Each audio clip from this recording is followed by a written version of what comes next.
Mr. Pretorius.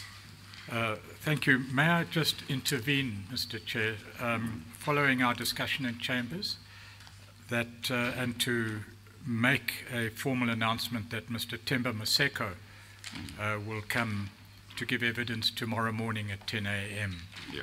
So the press and council can be aware of that fact. Yes. Thank you very much. Thank you. Ms. Silo, you may continue. Thank you, Chair. Thank you. Are you ready, Ms. Mentor? You are ready. Okay, all right. Just to help you find your place, Ms. Mentor, we are in your statement, page 29, paragraph 103.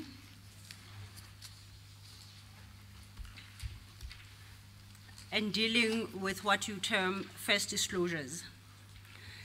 We have dealt with what you call the informal meeting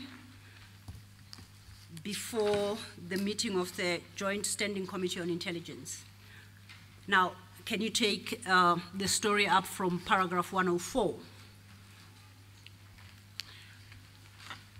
At 104 is the fact that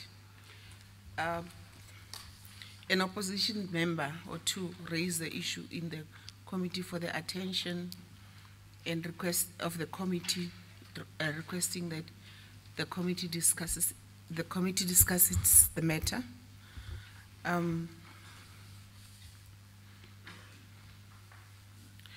must say that if the committee would normally have a predetermined agenda.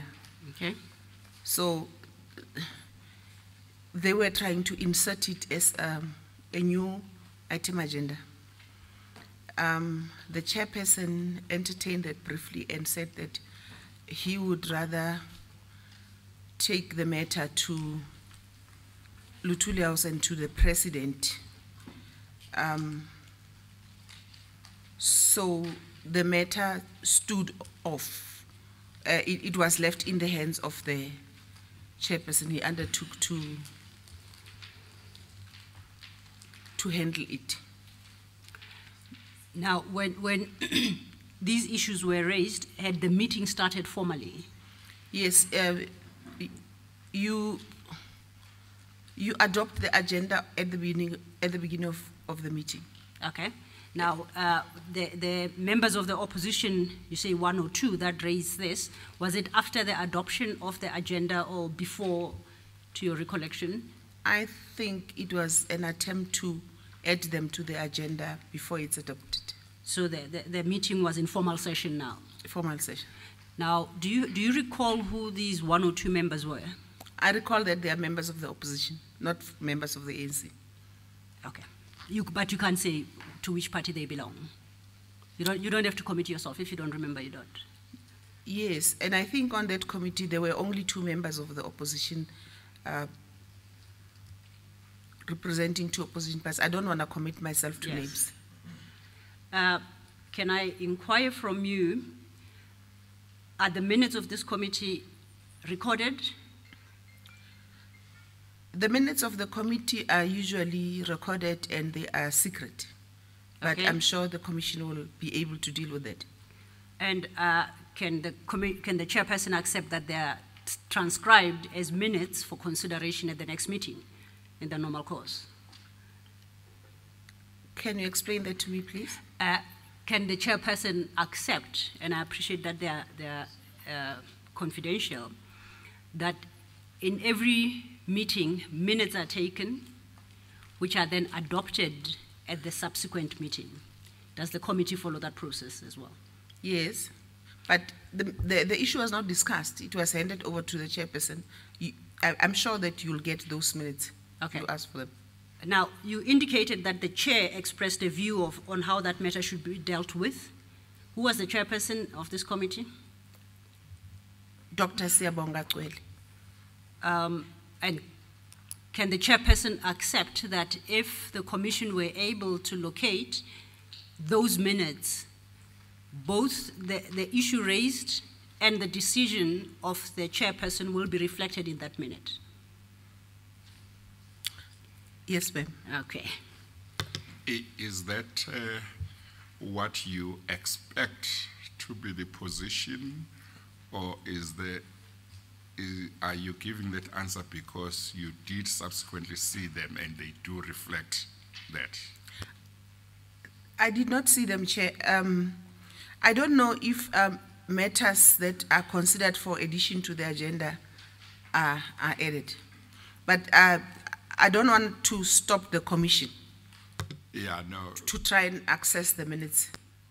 No, you are not stopping the commission. You are trying to help as much as you can. But I'm just raising that so that you are conscious of what the question put to you might mean and the answer that you give might mean.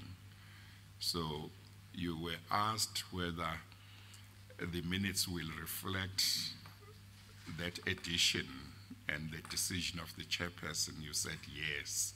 So I just thought I must just check with you whether when you say yes, are you saying yes because you did subsequently see the minutes and they reflect those two issues, or whether you are simply saying yes because you expect them, that is the minutes, to reflect it? I did not see that they are captured in the issue discussed was captured in the minute. I would have seen it in the next meeting when we deal with matters arising. So I did not. So I'm expecting that the discussion might be captured, might not be captured. Yeah, just remember, I said earlier on, just always remember about what you are sure about, to say, yes, this I know, this I'm not sure about, this I don't know. In this case, you are not sure whether the minutes will reflect, but you expect them to reflect these issues. Okay, thank you. Thank you for that clarification, Chair. And can the Chair accept that at that point that was the end of this discussion on this matter in that committee meeting on that day? Yes, ma'am. Now, in other subsequent committee meetings you attended of the same portfolio committee, was this matter ever referred to again? Not that I recall. Okay. You indicated that the chairperson said he would refer the matter to the ANC. The ANC. Luthuli House. To Luthuli House. Do you know for a fact whether or not that happened?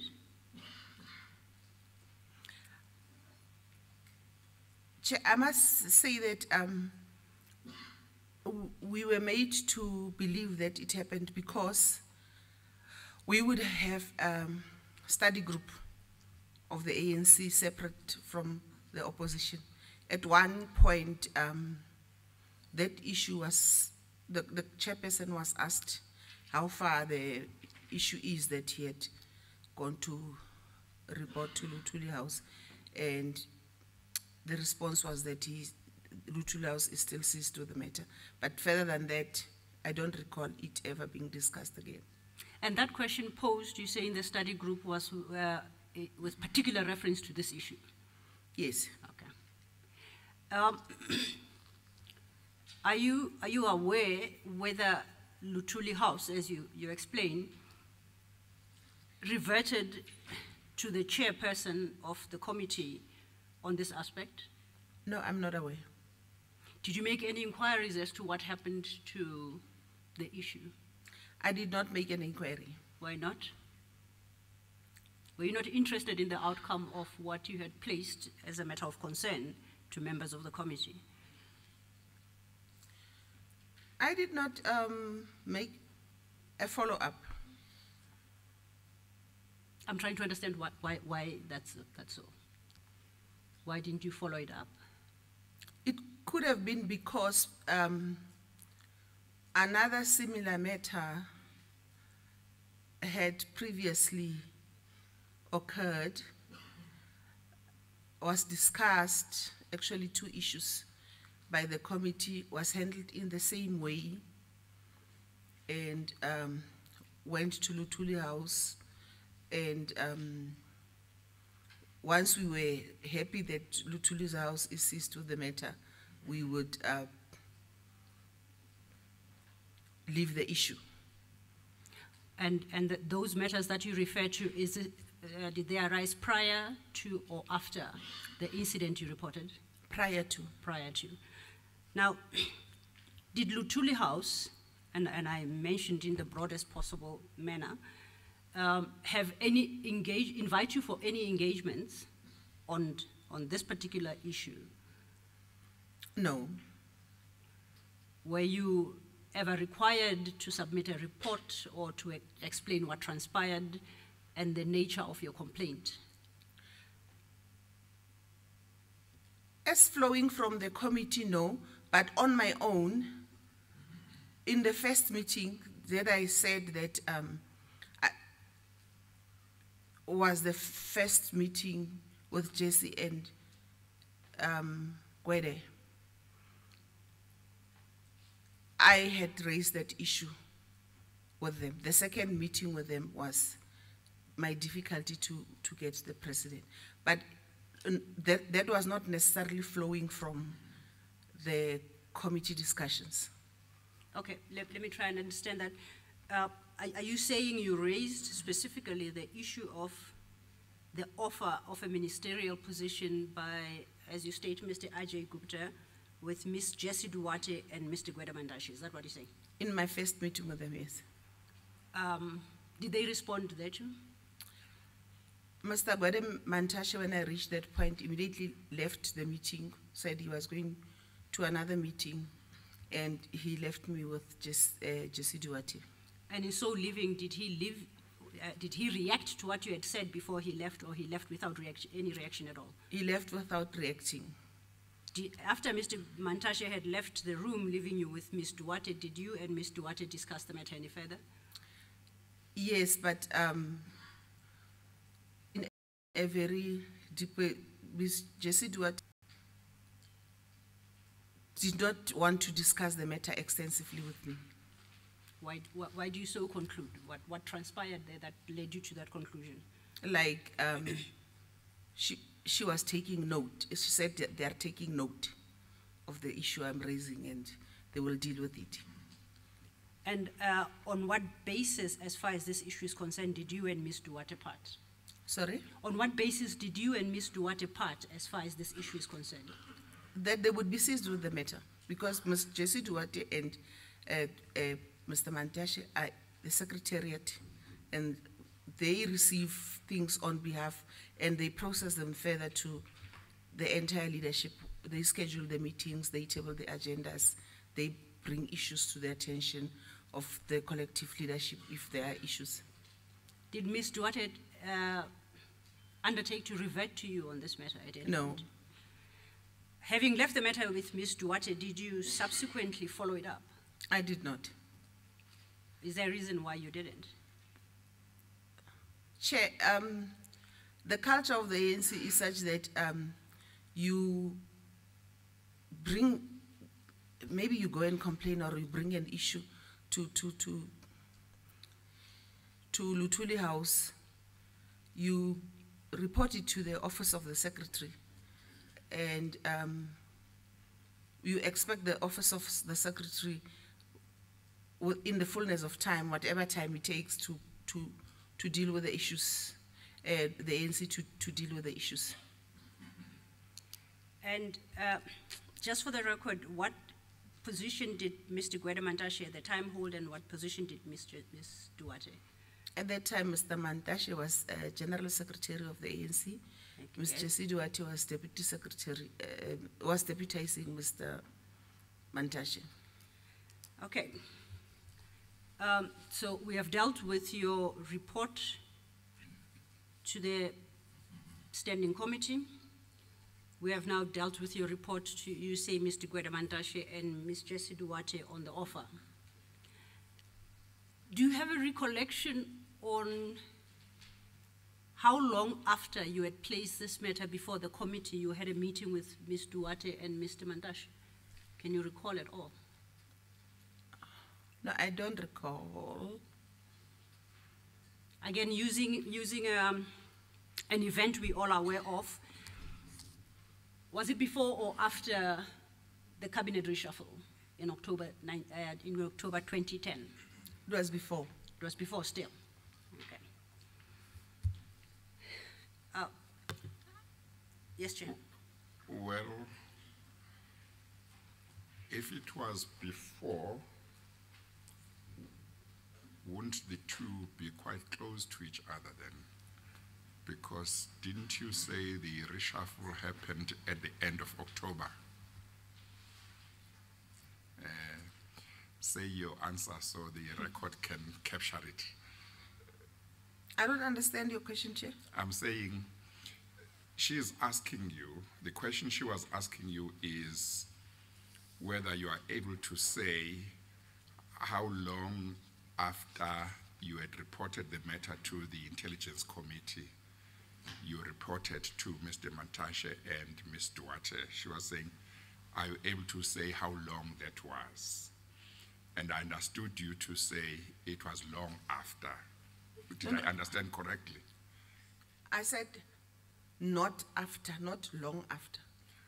Oh, was that your understanding as well? I thought I understood that, hence the subsequent question, which is to use a reference point. Okay, that we are okay, all no, know. maybe I misunderstood. Okay, just Okay. maybe just tie those loose All right, ends. let's run over it again.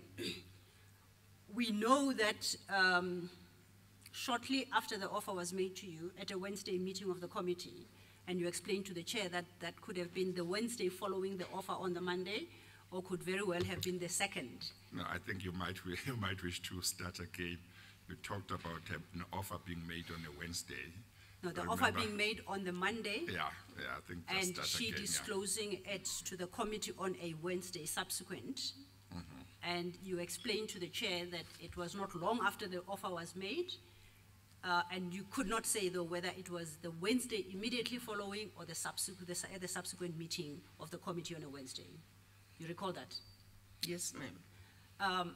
And you recall that I then posed a question to you. I say, let's use the reshuffle date as our reference point, and we all know it's the 31st of October, to establish whether when the time you reported to the committee, was it before or after the reshuffle? And your answer was that it was definitely before the reshuffle. I said that it was not after. It was not after the reshuffle. Yes. Then we are now dealing with your informing Mr. Mantashe and Ms. Duarte of this offer of a ministerial position. And if I understood your evidence, you said it was not long after you had tabled it to the committee. Am I correct?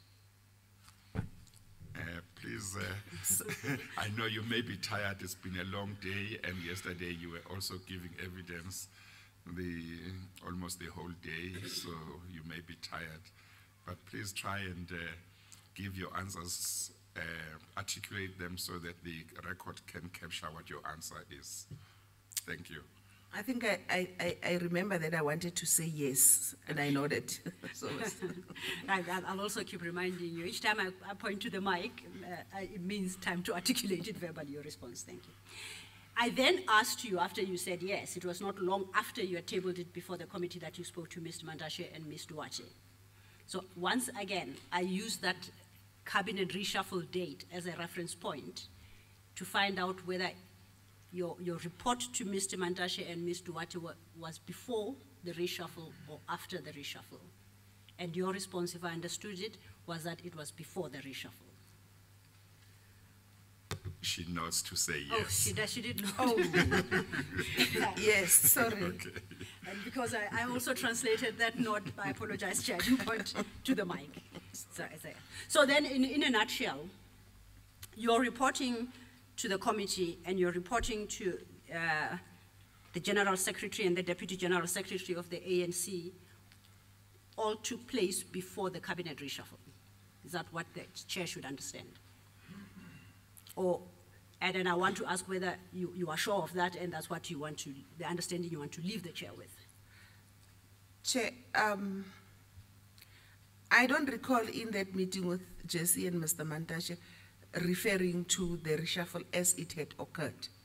I remember just talking about the offer and the information that a reshuffle was imminent. If it was after, I would have, in my discussion, said that now that he said reshuffling is imminent, it has now happened. So I know that it was before because that did not arise in my meeting with them. Okay. I'm clarified. Yeah, I am, Chair. Okay, I'm sorry. I think, Ms. Mentor, what I would like you to just make clear is the content of the informal disclosure that you made to the Intelligence Committee. Now, as well as what you reported to Mr. Mantashe and Ms. Duarte. Now, we know that there are a number of things that you were concerned about that arose from your meeting with the Gupta brothers and the former president at Saxon World. Now, when you talk about an informal disclosure that you made to the Intelligence Committee, I want to know whether that was simply about the fact that Mr. Ajay Gupta made you an offer for you to be the Minister of Public Enterprises if you would be prepared to cancel the SA India route, or whether it was more than that.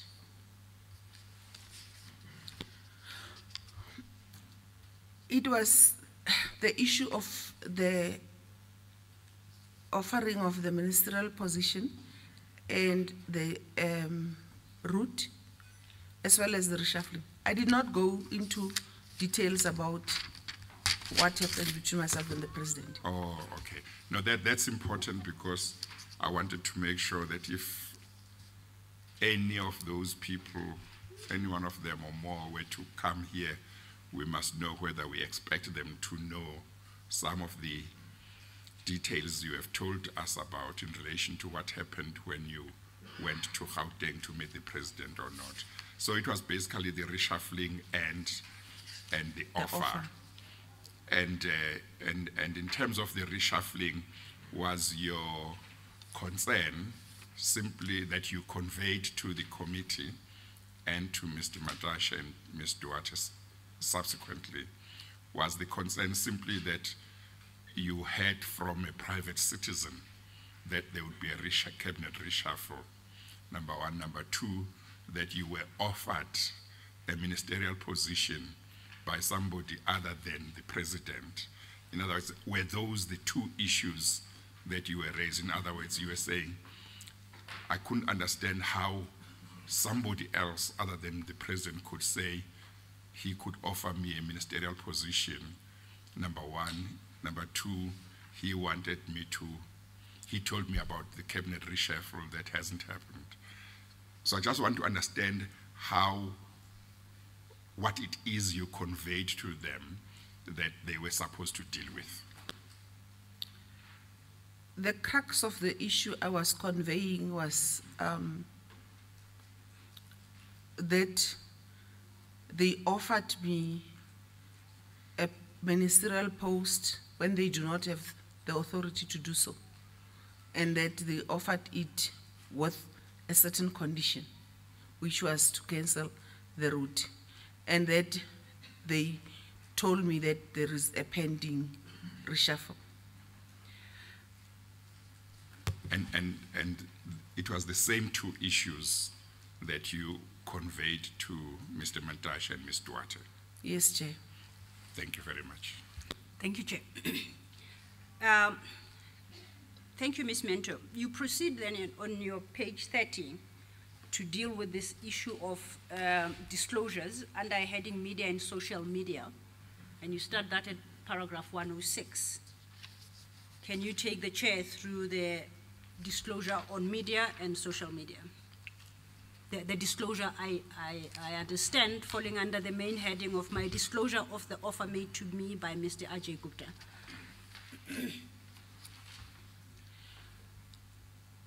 I think,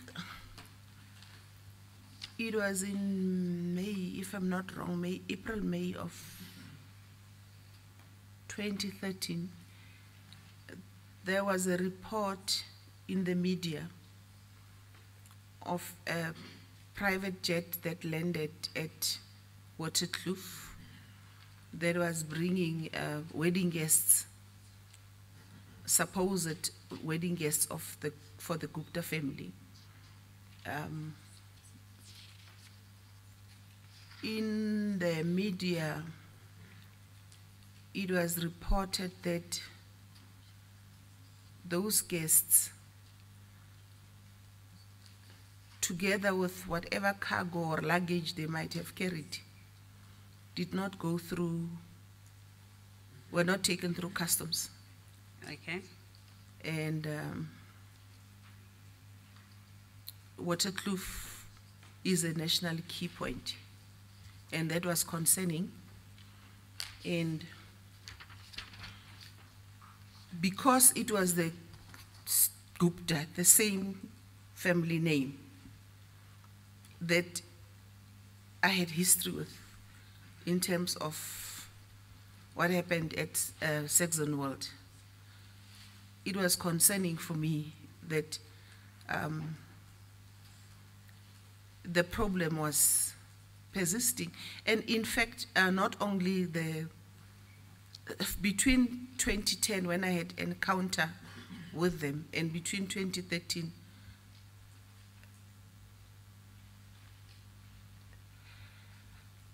incrementally, the Gupta were in the media about many things often. So I started posting on my Facebook page a lot about them around that time. I accept that. I'm interested in particular when you started posting about the offer of the ministerial post made to you. Do you have a recollection as to when that first appeared in the media or social media at your instigation? In my recollection, in my mind, I started talking about it in 2013 after that plane landed at Waterkloof. But I've tried to search for it. I'm not very savvy. I'm savvy in putting things on that net, but I'm not savvy in retracting them and tracking them. In my mind, I touched on the issue of the offer. I touched on it again in 2016. Okay, let's stay with 2013 for now, and please explain to the chairperson the manner in which you raised it. To your recollection, what would you have said, or what did you say at the time? And I mean in the period 2013 now. Did you specifically refer to the offer being made to you of a ministerial position by, I'll call them the Gupta family, without being specific as to which member? I think that I spoke generally about the powers they have, their association with the president. And if my memory serves me well, I said they can land at Waterkloof, they can land a private jet at a national key point because they derive their authority from the head of state. I need to understand what the chairperson must understand, that you did not specifically refer to the offer made to you at Saxon World, or that you did. I cannot recall if in 2013 I specifically refer to it, to the offer. Can you recall at least when was the first time you specifically made that claim, either in the media or social media, and made the claim that Mr. Ajay Gupta offered me the position of Minister of Public Enterprises? Can you recall when definitively, at least, you stated it in the media or social media? What is clearer in my mind is what is fairly recent, which is what transpired in 2016. Okay, let's go to 2016. When I was on a family vacation in Thailand, and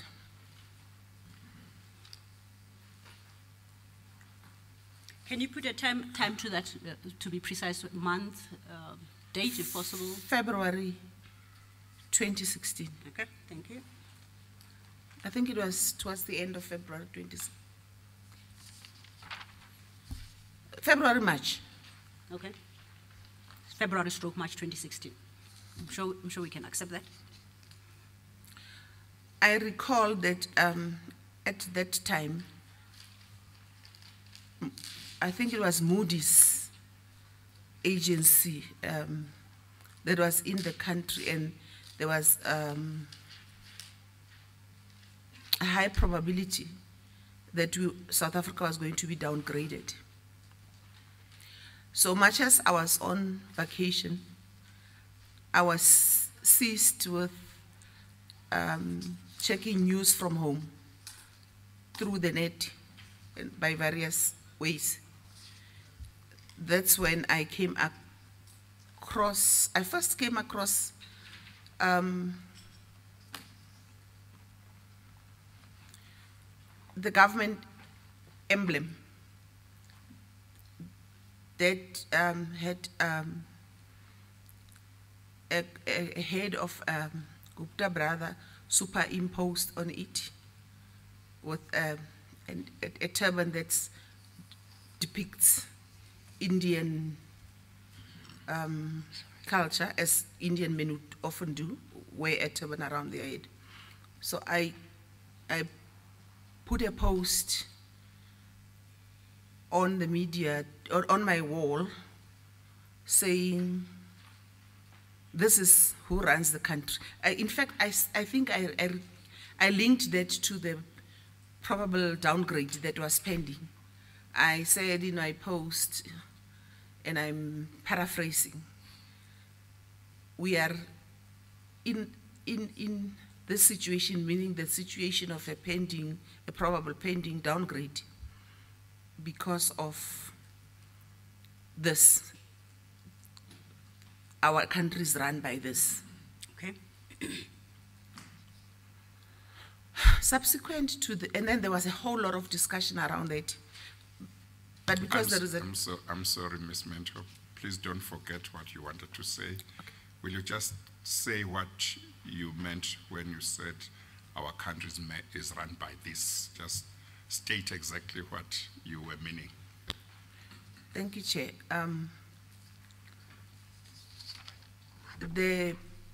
Our emblem had a face of Gupta brother, and if you ask me who it was, I would not be able to tell you between the two whose face that was.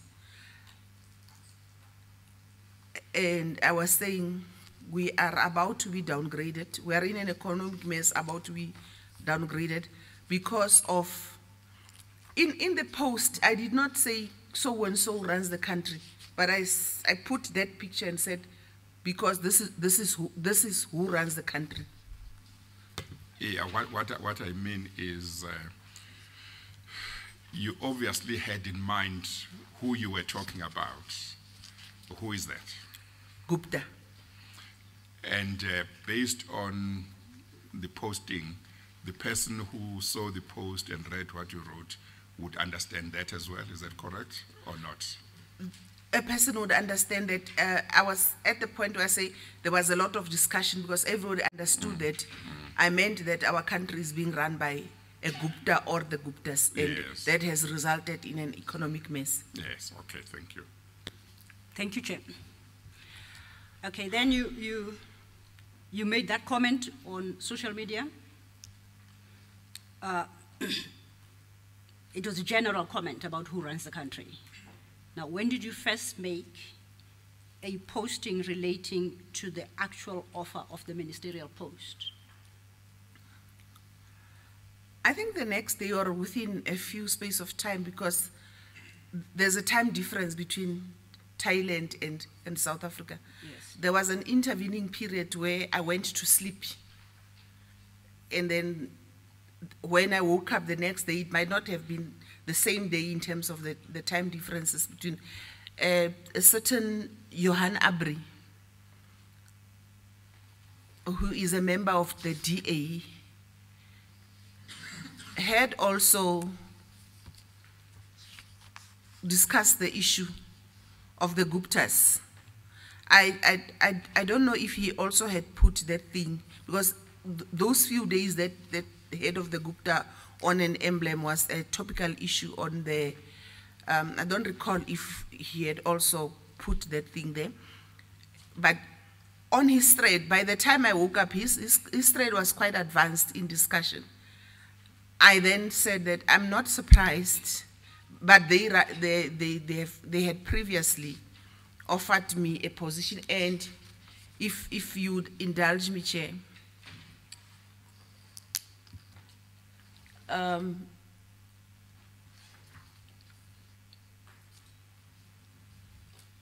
I don't know where. I know that it's in the bundle, that exact post, but I don't know where it is. Chair, if I may be of assistance, Yeah. you deal, the first time you refer to Mr. Abri is in your paragraph 109. And you state that you responded to a Facebook post, and then you provide a picture that Mr. Abri posted, and you annex that as MP3. Your annex to MP3 is page 37H. 37? H, bracket H. Yes. Now, at MP3, the first 4 posts there appear to be by Mr. Johan Abri, but they have different dates, if you note. So which one in particular would you like the chair to have regard to? I don't think I understand your question. If you look at 37H, Yes. you see Mr. Johan Abri. There are 4 posts by Mr. Johan Abri. Do you see that? Yes. Now I'm Yes. saying under the name Johan Abri, each time there is a date and a time.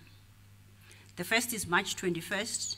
The second entry is February the 2nd, followed by March the 12th, followed by March the 14th. My question is, which of the 4 are you drawing the chairperson's attention to? The one of March the 14th. Okay.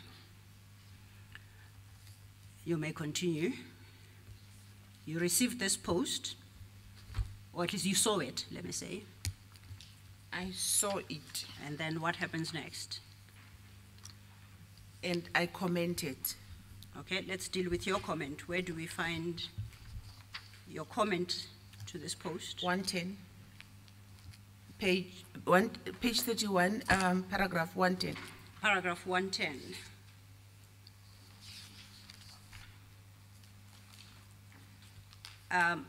You had indicated at 109 that you have MPM3, which is Mr. Abri's post, and MPM4. Correct? If you look at your 109. Now please turn to MPM4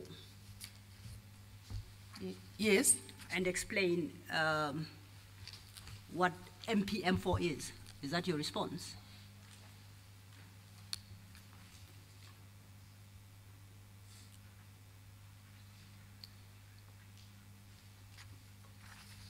Yes, ma'am. The third response from the top of the page. Can you read that into the record? It's so fine. It's very fine. I think I have a better eyesight. I can offer to do it for you. Please With your do. lift chair.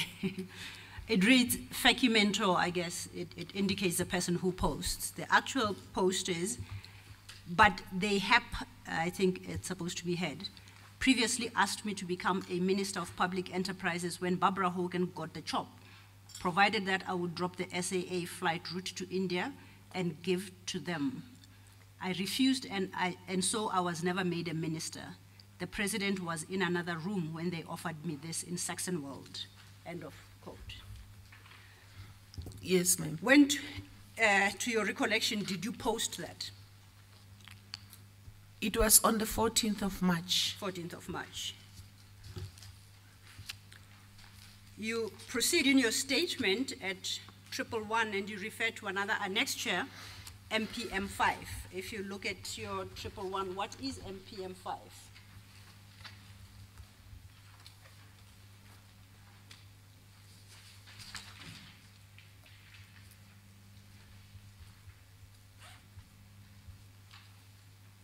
It's my Facebook post. MPM5 at 37J, page 37J.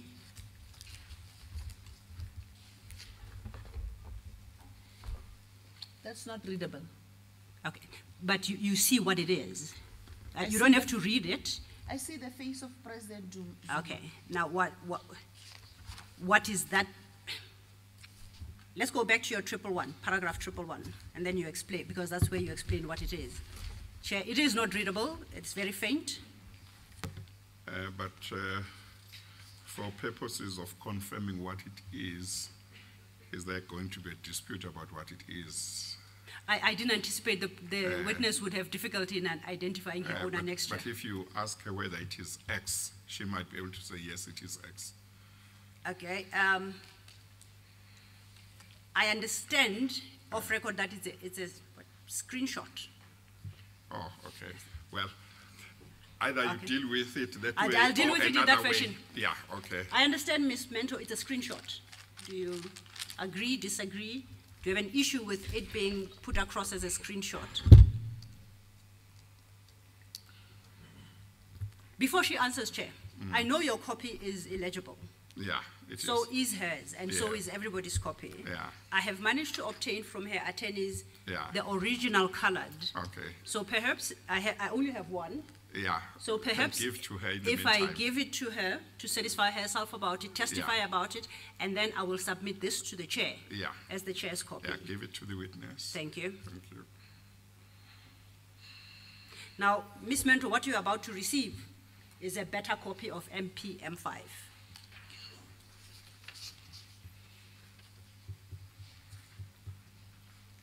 Do you recognize it now?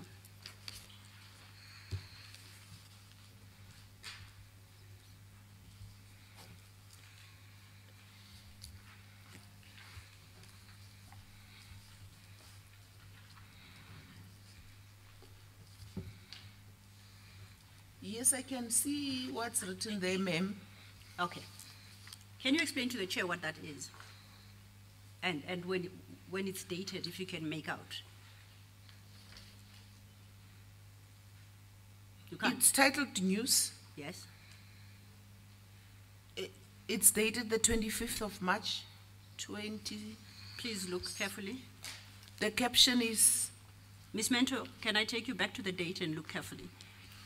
Chair, with your leave, may I request your registrar to perhaps pick up another copy for the chair's file? Thank you.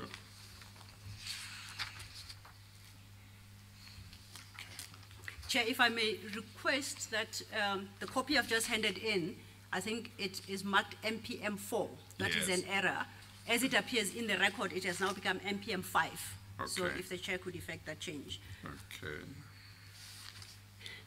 And if I could just check then, secondly, Chair, whether the chair can read what appears on MPM5 at all, or whether he's having the same problems as Ms. Mentor. Well, it's certainly better than the other one. Yes, Chair.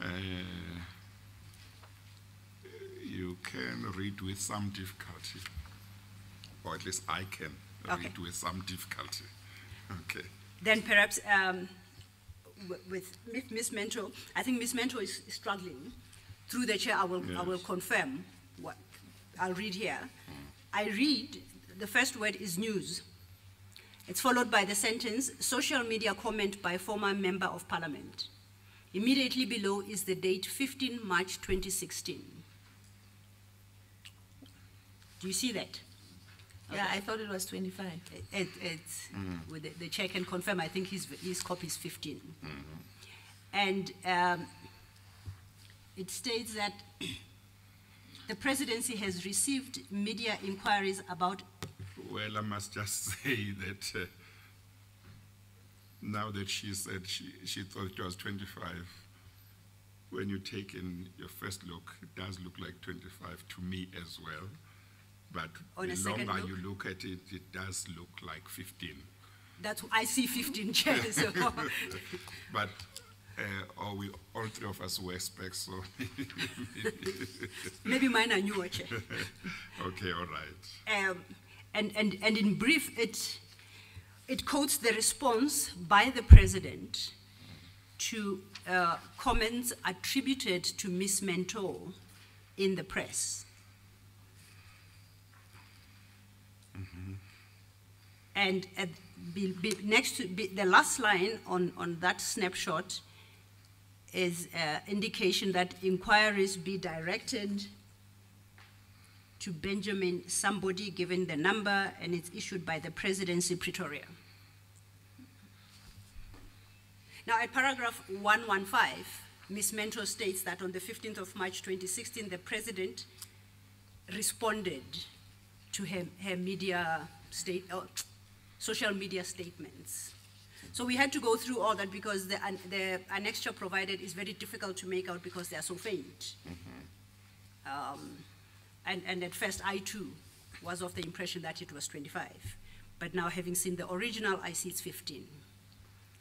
Did you follow what I was explaining to the chair?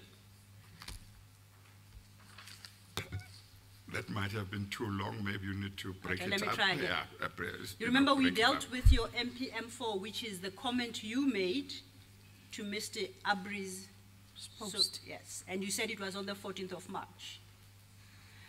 In your paragraph 111 at page 32, you state that the presidency issued a statement in response to that comment on 15 March 2016, in which the president stated that he has no recollection of you. He's therefore unable to comment on any alleged incident in her career. And you attach what we say is MPM5. You understand? Now, I say the MPM5 in the file is wholly legible, and I have just tried to give color copies and better copies. And I've confirmed with the chair as to the date that appears at MPM5. You follow? Yes, ma'am. Okay. I think we must check this. Having looked at the date, are you able to say that you accept that it is 15 March, or are you not able to say because of the fact that it's difficult to read it?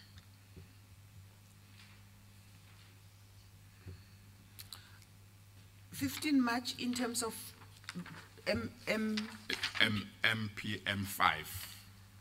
that the date appearing there is 15 March. So what I'm checking is whether you accept that that's the date that appears there, or whether you are not able to accept it because you can't see.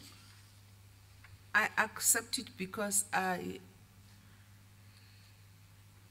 both chair and the advocate were concurring and confirming with one another that the date is the 15th. But from your side, you are not able to tell.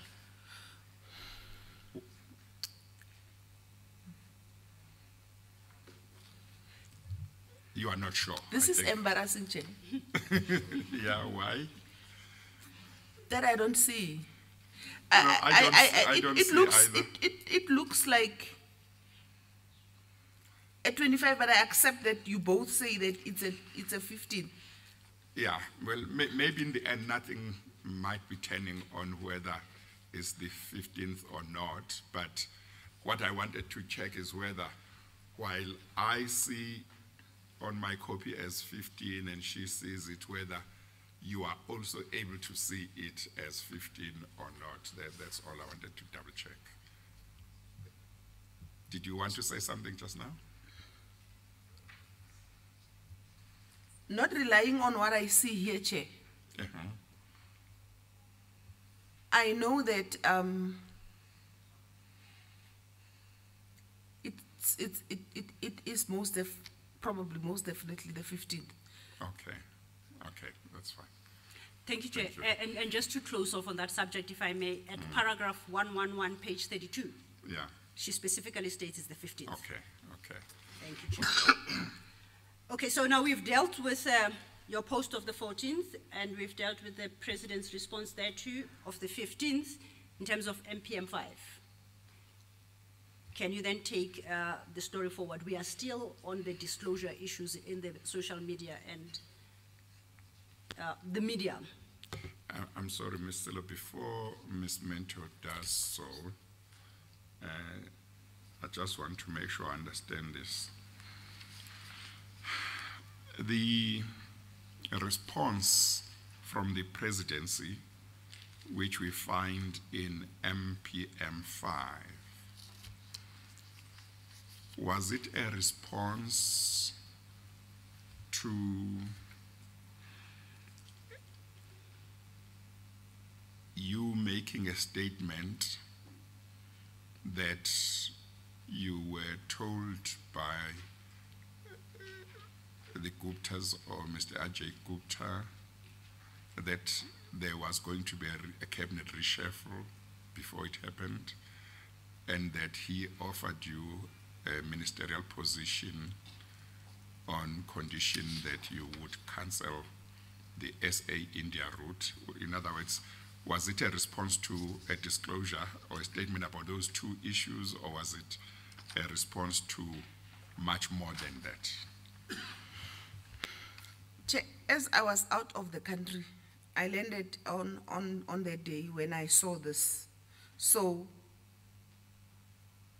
there was a media furor after I responded to John Abry's post. So what I caught, I only caught this as I landed.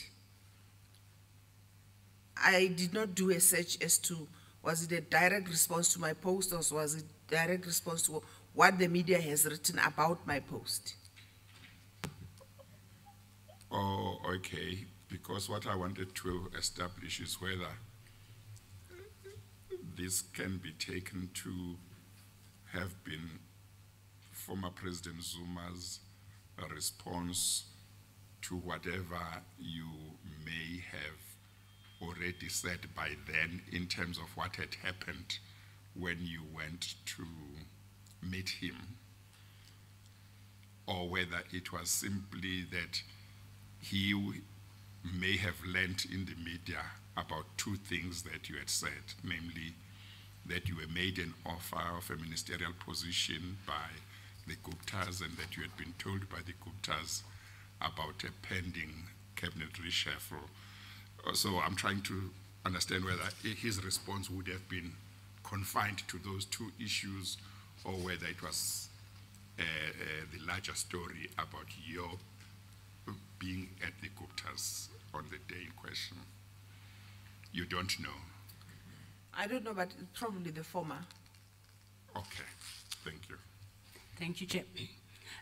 Ms. Mentor, I don't think it will be contentious because Mr. Jonas has gone on record. We know that Mr. Jonas issued a press statement on the 16th of March. He's testified before this commission, in which he dealt with this, with a supposed offer of a ministerial post by members of the Gupta family, and that was on the 16th of March. So I think I can tell you that outright. It is not to be disputed. I want to then...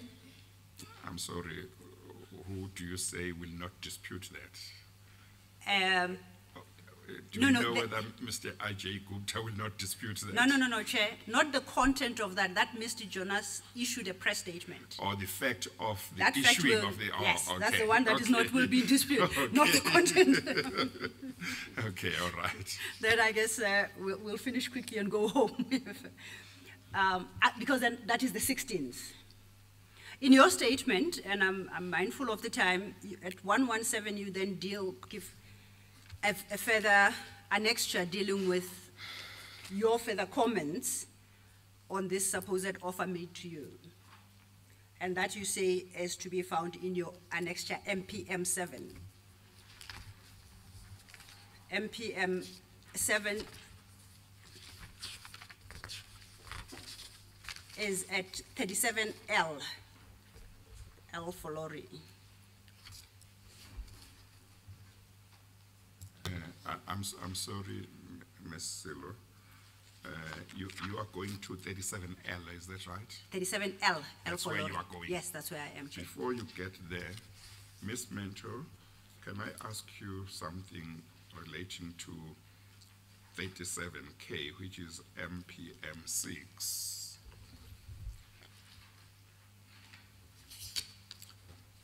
There, I think you posted something, I think, where you sought to refute the statement from the presidency that former President Zuma said he had no recollection of you. And one of the things you said here is that you chaired the ANC National Parliamentary Caucus when President Zuma was a deputy president.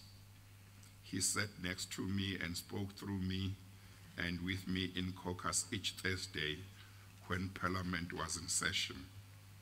I sat with him in the ANC's political committee each month too. He's the one who was sent by TOP6 then to tell me that the ANC has, or the NCC has deployed me to be the chair of caucus then. The question I want to ask you is, for how long were you chairperson of the ANC National Parliamentary Caucus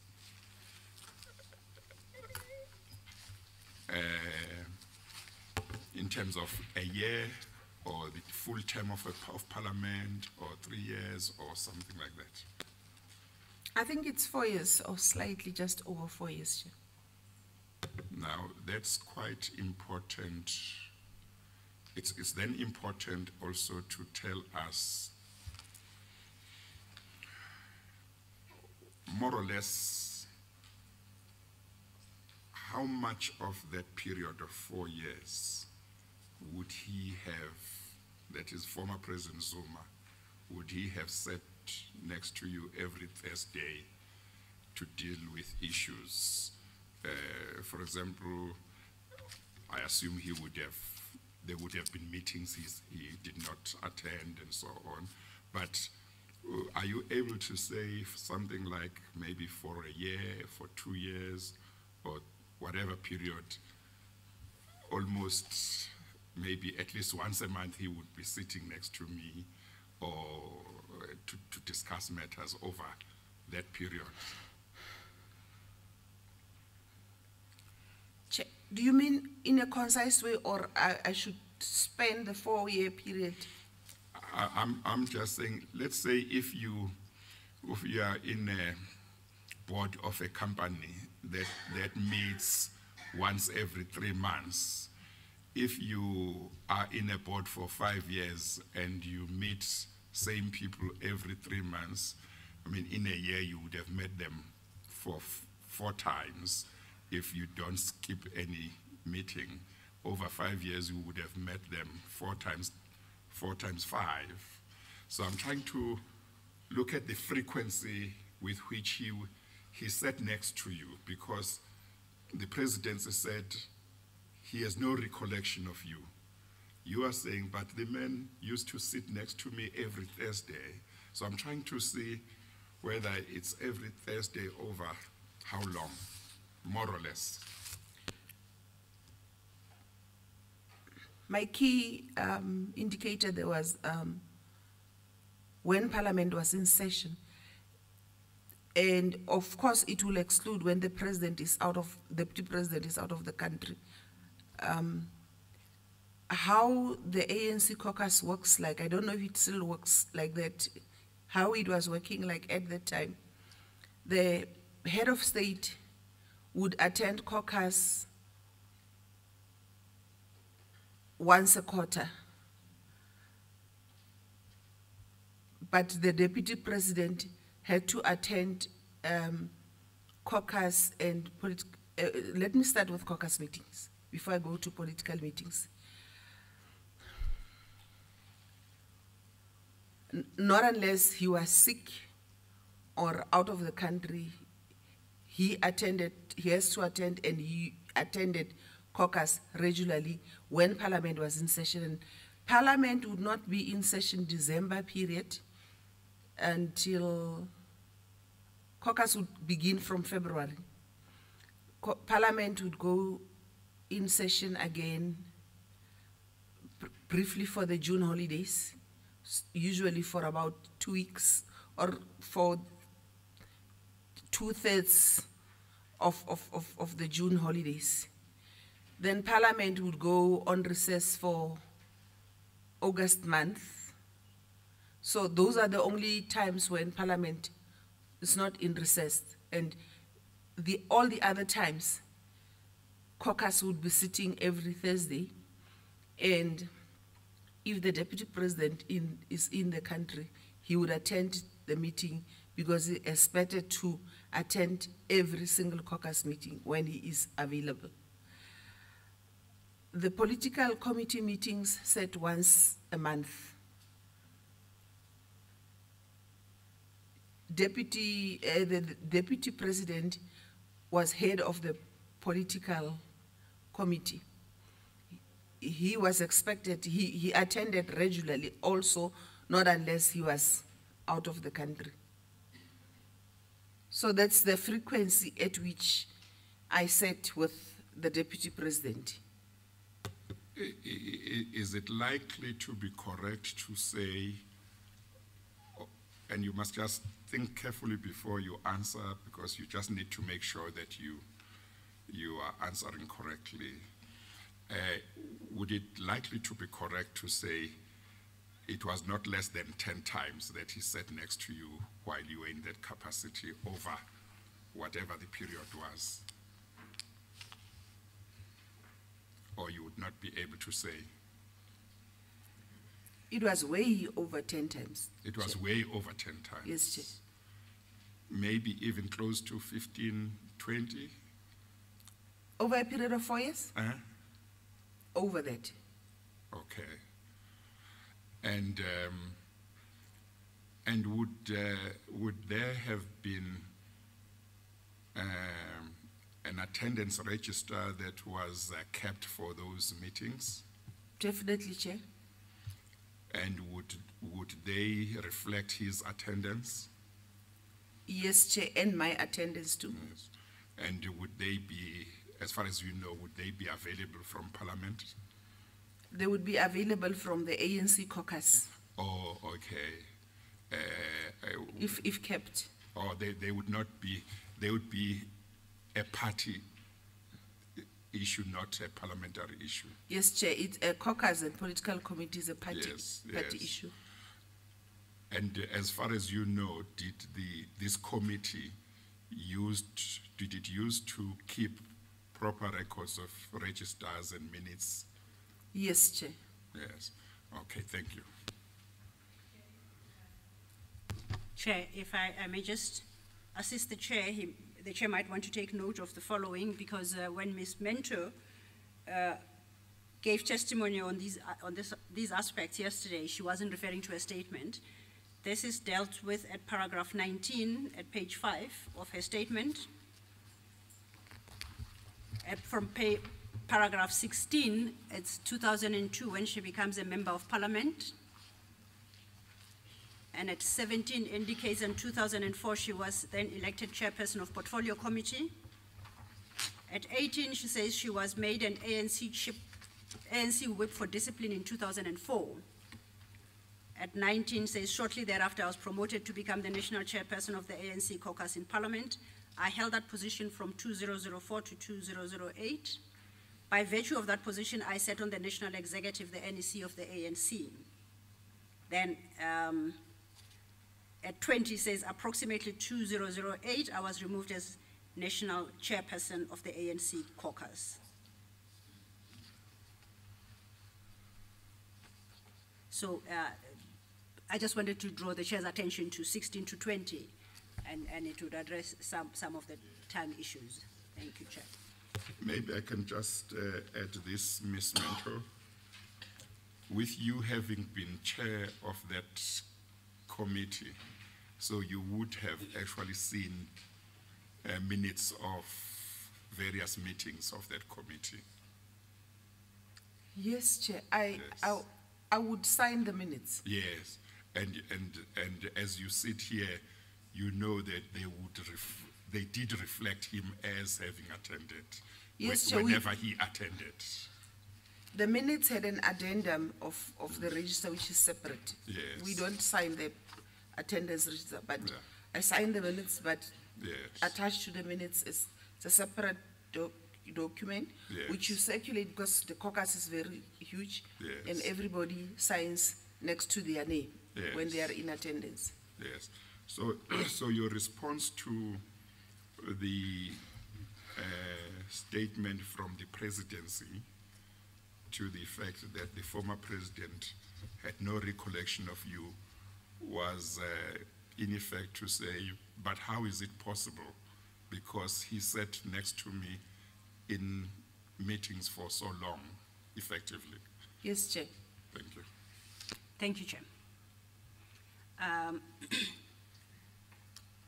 The Chair has taken you through MPM 6, Ms. Mentor, and from paragraph 113, you deal with MPM 7.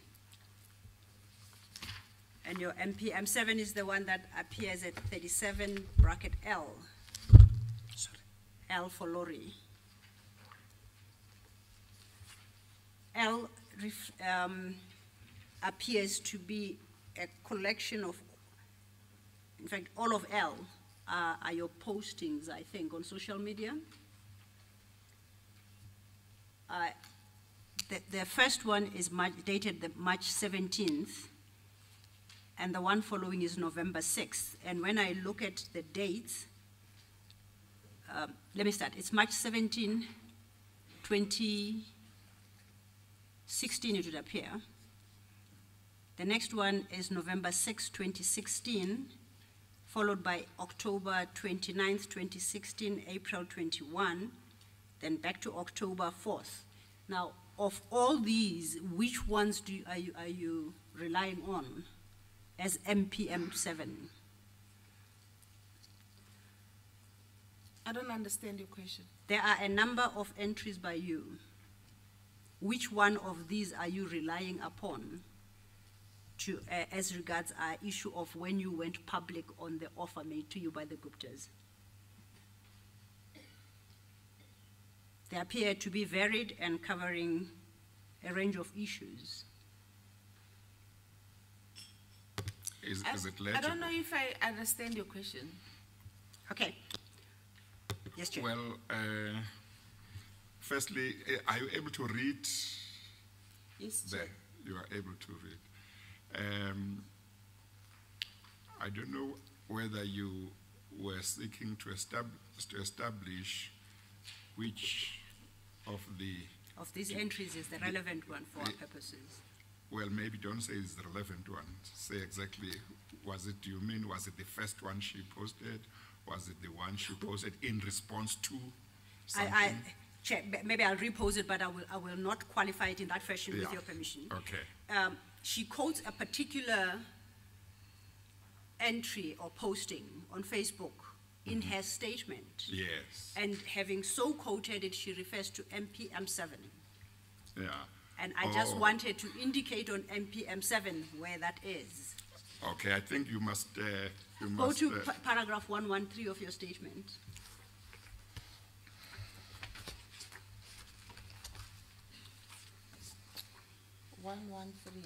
At page 32. You start with the words, on 17 March 2016, I further posted.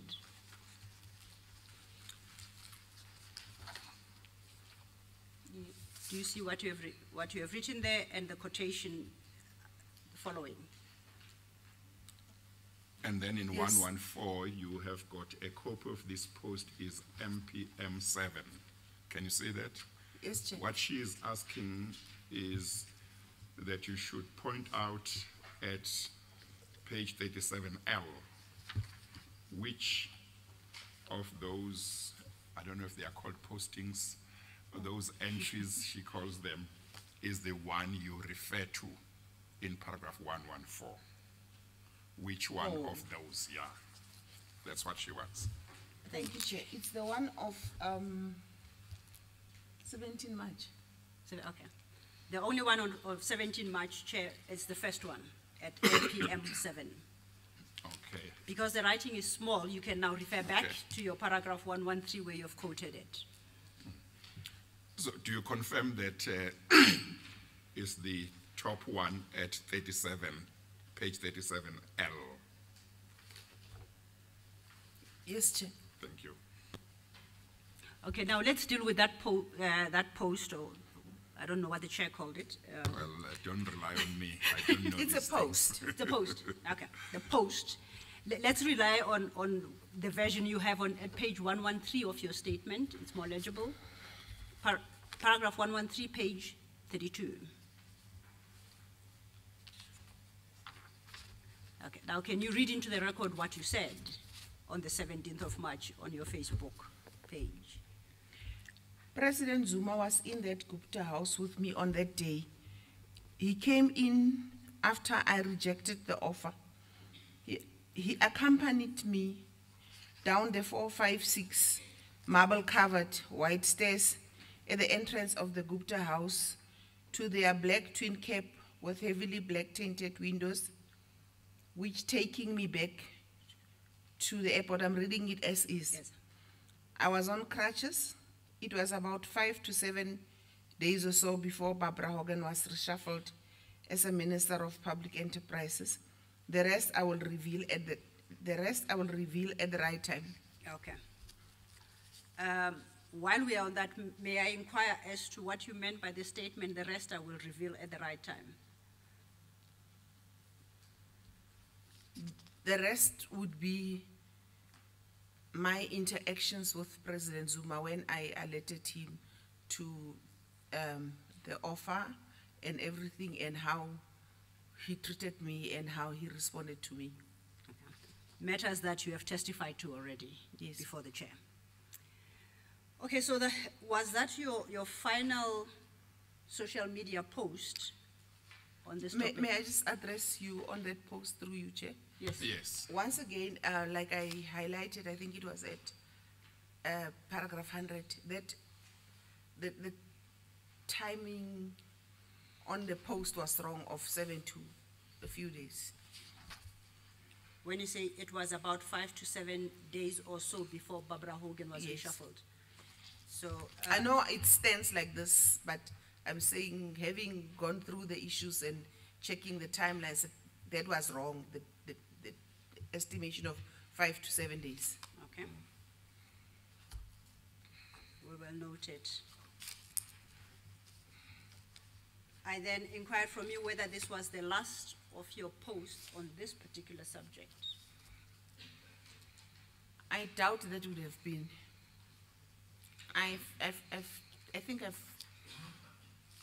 on the subject of President Zuma and the Gupta and myself in Saxonwold. On the offer of position of minister.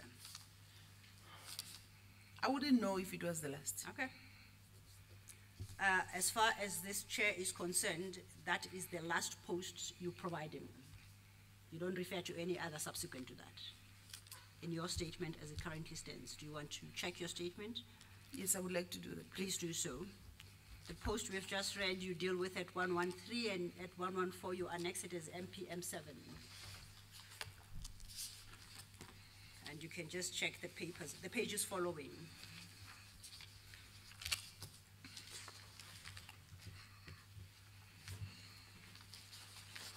In my statement, it looks like it's the last, no, it's not the last. Okay?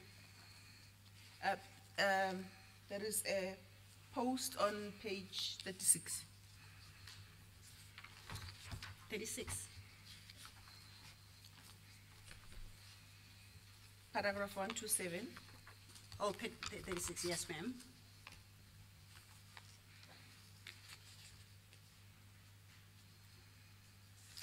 In the almost in the middle of the above 128. I see that. I think that's a related post. I appreciate that. I wanted to talk about a post that specific, talking about the ministerial offer. In the statement, that was the last one. Yes, in the statement only. Not that that is the last you ever made, Oh. but what you've provided to the chair. Thank you. Yes, ma'am. If I then may move on, Ms. Mentor, to what you call disclosures now to the Hawks. You deal with that from your page 33, paragraph 118 and following.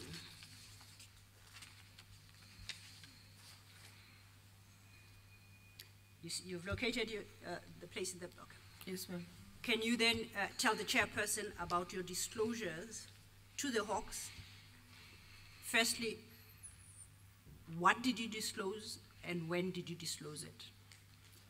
Chair, whereas the subtitle there says Hawks, my first disclosure was to SAPS, and that's contained in 118. Okay.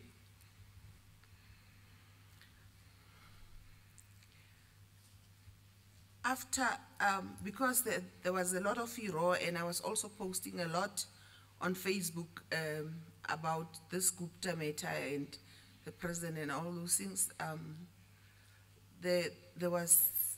South Africa became increasingly seized with the matter from media and everything. The ANC had suggested an inquiry, which I rejected, and I posted to the effect when the ANC announced their inquiry that there should preferably be a state inquiry. And I said I was not going to appear before that ANC inquiry. I then decided that I should go and open charges against a number of things and against a number of people based on the issues I had observed and researched and read about in the media and heard about over a period of time, and those that I myself had experienced. Okay, so when did you do that and where? I went to the Durbanville police station, which is the closest police station to where I live. I requested to speak to the senior in command of the police station. I said to him, I have serious charges that I would like to lay against highly placed people. Now, before you proceed, can you give the chair a sense of timing? When is this? This is in May 2016. Thank you. And I say I would not want to, because of the nature, the gravity of the issues I'm going to raise in those charges and the high-powered people that the charges would relate to, I would prefer not to stand in a police station and talk about this thing where anybody that walks into the police station can hear. I requested that I need to do a statement in the comfort of my home, and that it's a lot of issues, serious issues against highly placed people and serious allegations. He told me that he accepts my request, and that because he kind of teased out a little bit what the issues were. Once I gave him an idea, he agreed that he would send people to my house, and he said to me he would like to treat this with the greatest care. So he's going to talk to people he could trust to come and take my statement in the comfort of my home. And then later on he phoned to say that people would come the following day in the morning. Those that came were Captain Peterson and Captain Weinhardt. He phoned me to say that I should relax, I can trust them, and he told me that Captain Peterson comes from the office of Major General Vytjie, and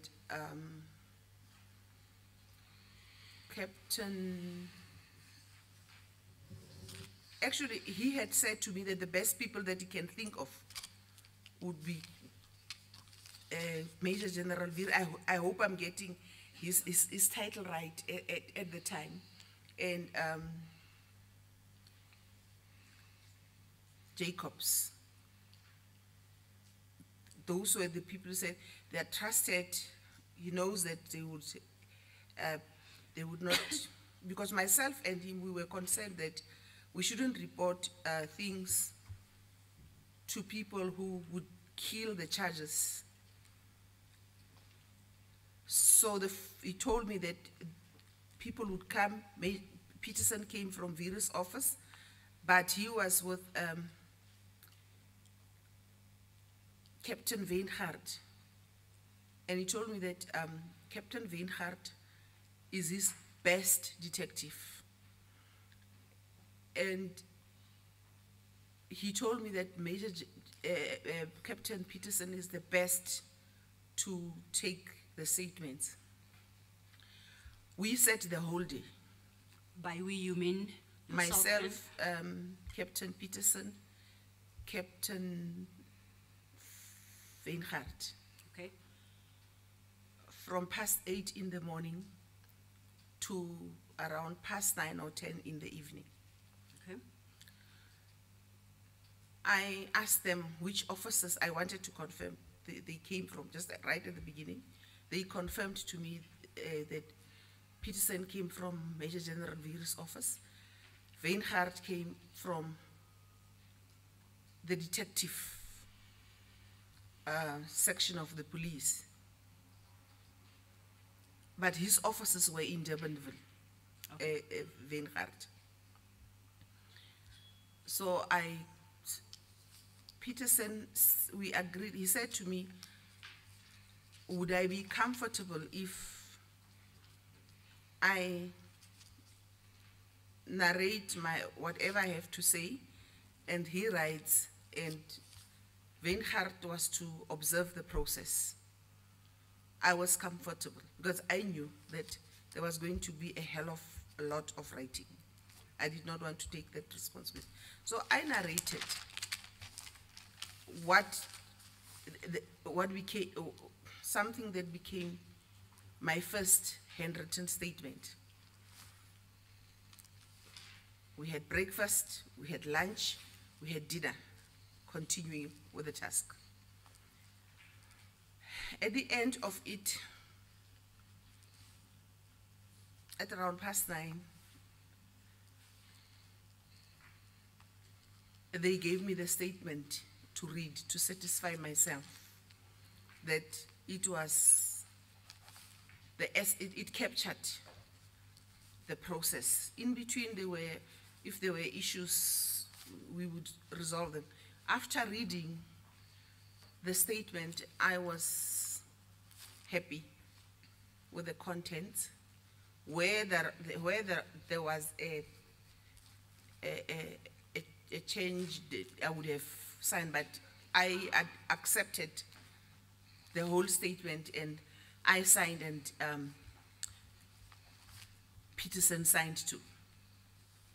And they told me that they have been told to take the statement straight to Major General Vytjie, not to the police station, to his office, to himself. That's what the commander of the police station had instructed them to do, to hand it personally to him. I later learned that Major General Vytjie also battled with who to work with and who to trust, and then he worked with Major General Jacobs. They went through, he says, they went through that statement. They realized that it contained very, very serious allegations against highly powered people. Now, you say you learned that Captain Vytjie didn't know who to trust. Where did you learn that from? From him. Subsequent to that, I had discussions with him. Okay. When my statement was not coming back to me, then I went to Peterson. I want my statement. I'll go to Vytjie. I want my statement, and then he explains to me the processes that the statement went through. So your response is that you learned from Captain Vytjie that he did not know who to trust? Yes, he was not captain. He was Major General, I think. Please continue. You say Major, I apologize. Yes. Major General Vytjie, yes. So he says, after they discussed, they even discussed as to who can set eyes on the statement, and they put it in a safe. That's how seriously they took it. Okay. So now, after you signed, and you said it's Captain Peterson also signed the statement, they took it with them. What happens next?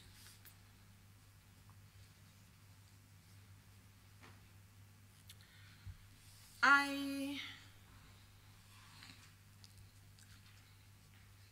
received a call. I think after a month or so, when nothing was happening, I began to make queries. And I also wanted my statement back.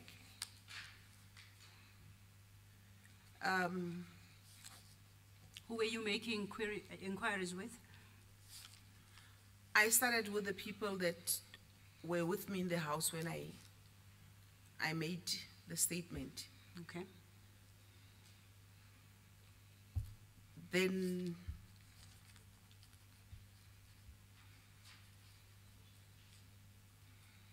they told me to discuss this with Major General Vytjie.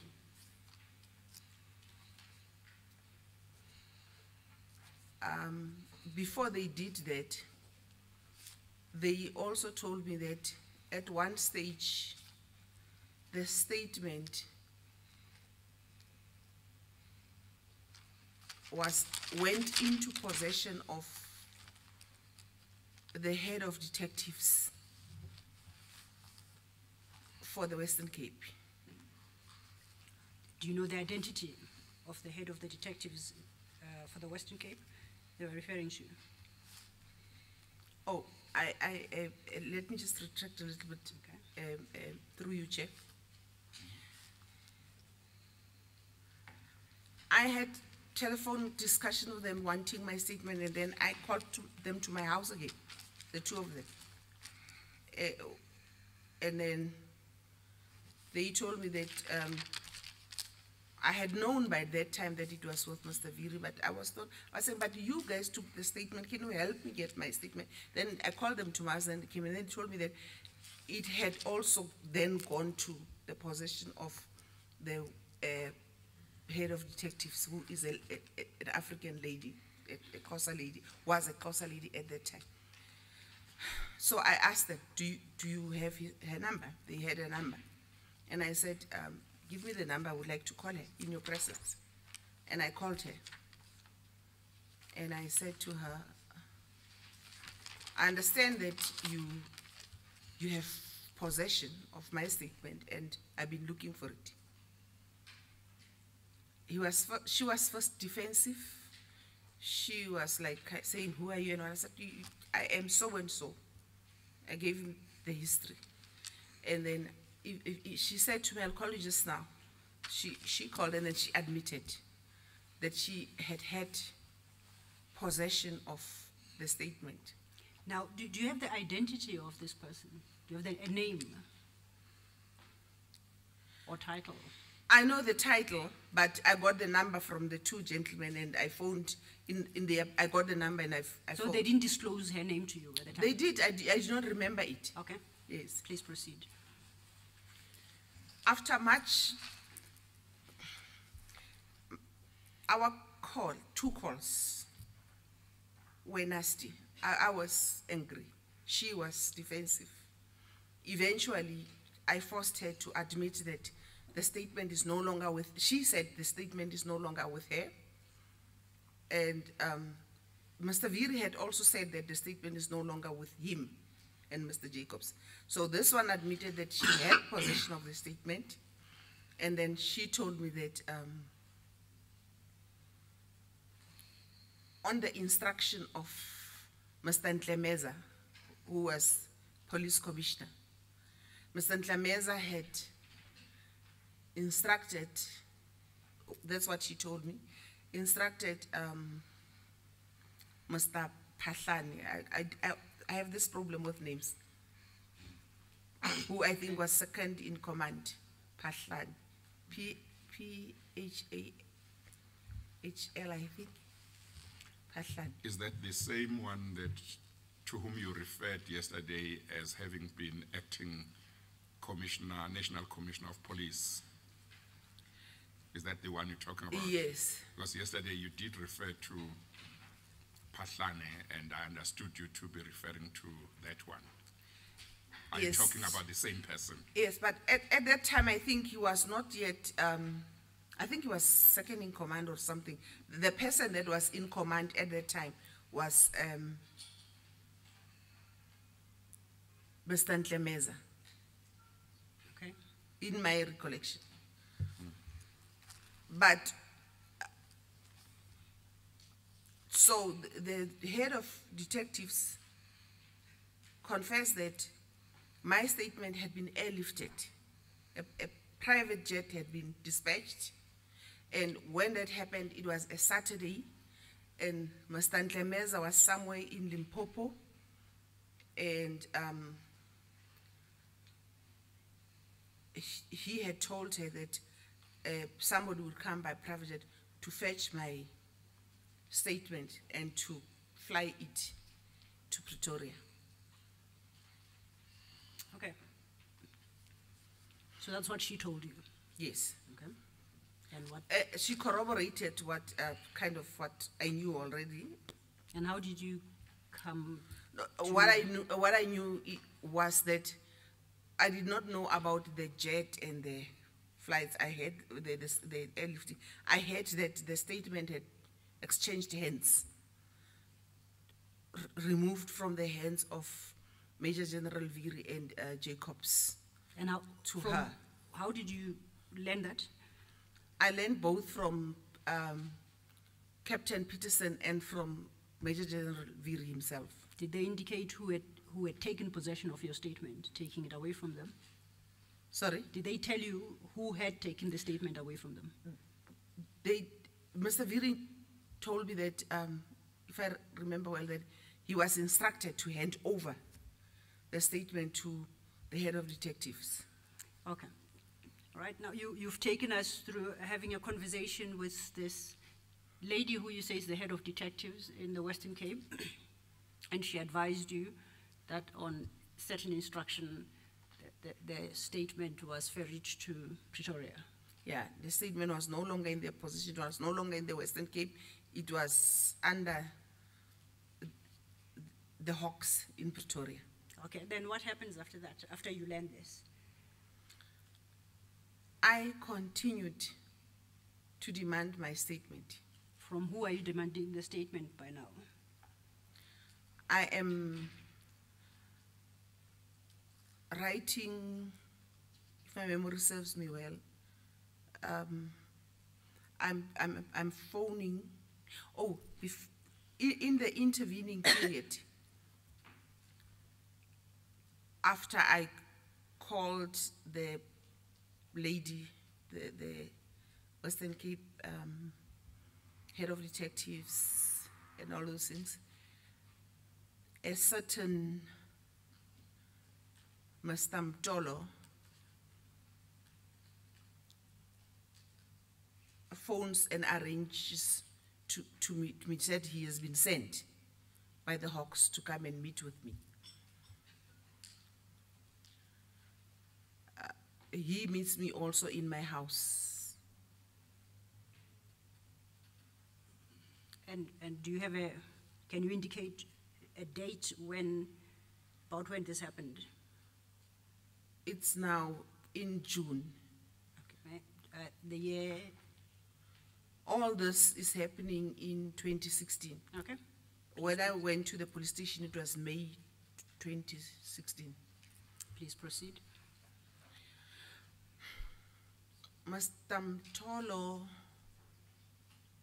in June, I think, he came with another gentleman that he said to me was a cyber specialist. No, Mr. Mtolo first came alone. Then his subsequent visit, he was with another gentleman that he said was a cyber specialist. Okay, now let's deal with his first visit. What transpired at that visit? When he phones to say that I've been sent to come and see you, I'm from there. He told me that he was an advocate from the Hawks, Mr. Mtolo. I said to him, you better bring my statement with, because I want my first statement. He promises he would come with my statement. And then he comes with that document that I said it's a corrupted statement. Okay, if you may just pause there just to help the chair find his place in the papers. After Ms. Mentor provided a statement, she signed a consent letter which was directed to the Hawks, consenting to the release of all and any statements she may have made to law enforcement agencies, and these were provided. They are now part of bundle D1, and they appear from pages 150 to 167. These are 3 documents. So then, Ms. Mentor, if I may refer you then to D1, starting at 150, you understood what I mentioned to the chairperson, that these are the documents that we received from the Hawks following your consent letter for the commission to have access thereto and to use them in this commission. Now, you were saying that Mr. Advocate Mtolo arrived with a corrupted statement which is in the file. Can you locate it? I'm still just checking something through you, Chair. Okay. While she is looking, did you say that according to the Hawks, pages 150 to 157 in Exhibit D1 represents all the documents or statements that they said they had from her? At the time? At the time? Yes. And it is one statement? No, I said page 150 to to 167. Oh, 167. not The first statement runs 150 to 158. Oh. So it's pages 150 to 167. 67. Okay, So thank you. the first is 150 to 158 while Ms. Mentor checks that, whatever she's checking. Yeah, okay. The second is 159 to 164. And the third then runs from 165 to 167. Okay. Have you located, Ms. Mentor, what you were trying to check? What I want what I was trying to check is that in my memory, there's a time when Mr. Mtolo came alone. There's a time when he came with a cyber specialist. Okay? No, that's fine. We'll deal with both of them. I had asked him to bring my statement, but what he brought with was that what's from 150. 150. Yes. Okay, let's turn to 150. It is both typed and has got significant handwriting.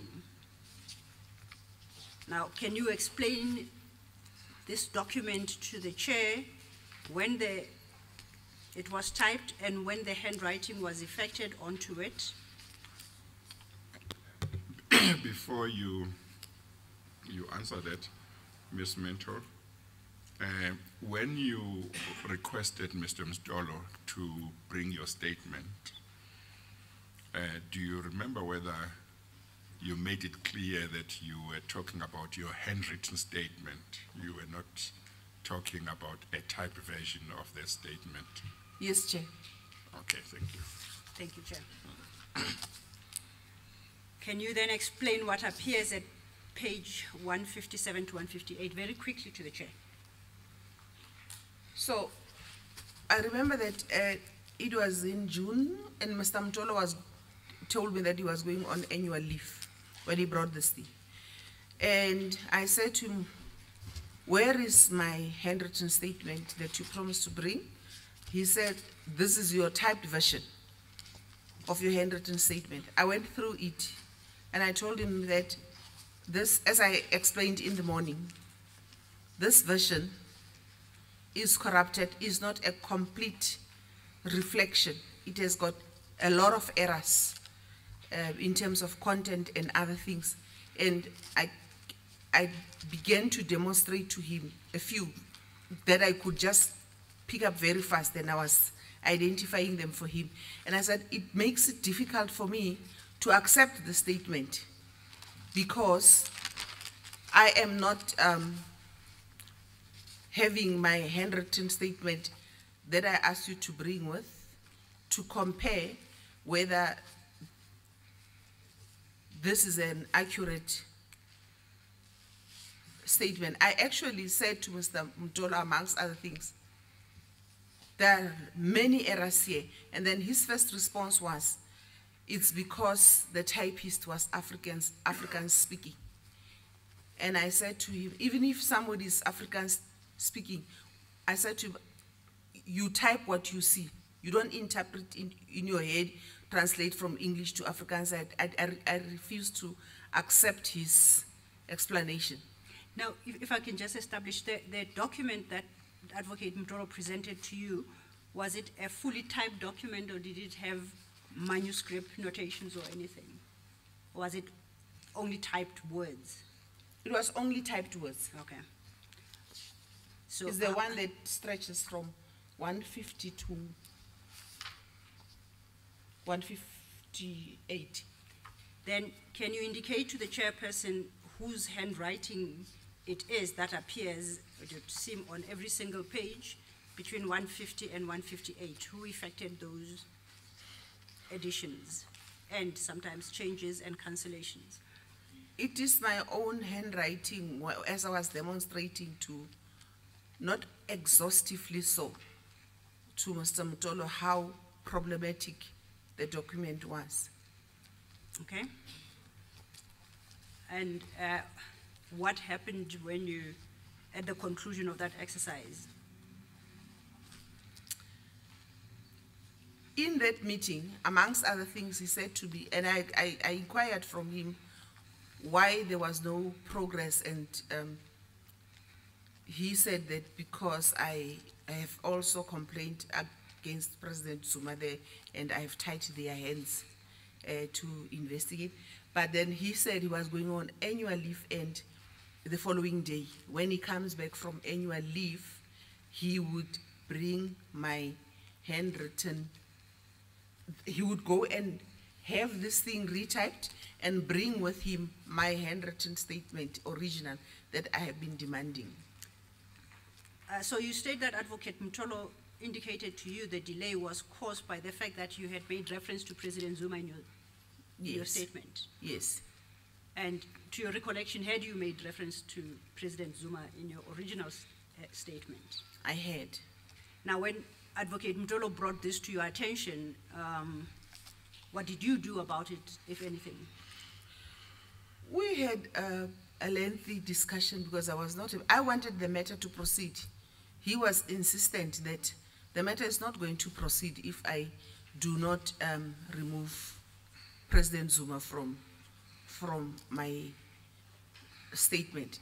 The other thing that he raised, that he brought to my attention and that had slipped my mind, that was helpful, was that I had erroneously, in my handwritten statement, said that the IDC, which is one of the companies I laid charges against, was housed under trade and industry. And I was erroneously, as a result also, because there was a loan matter that I was raising as a high irregularity. And that was a corrupt activity with the Gupta family. But I had cited Minister Rob Davis of DTI as the minister responsible for the IDC. So he pointed that also out together with the issue of Mr. President. So he said, I will correct that. So I was inserting Ibrahim Patel instead of Rob Davis with his assistant, but he promised. At the end of the day, I said, if that is what it would take for these matters to be investigated, as you say, you will bring my handwritten statement, I would remove reference to the president if that is what it takes to have the matters investigated. In my head, I had planned already after I was planning that. Continue, ma'am. Okay. I was planning that, I think I was trying to trick him. I wanted to remove President Zuma, and then so that they start with the investigations and whatever they were. I was planning to reinstate the charge on President Zuma later. Now, in that statement, the statement at 150 to 158, did you, on the basis that you explain, remove reference to President Zuma?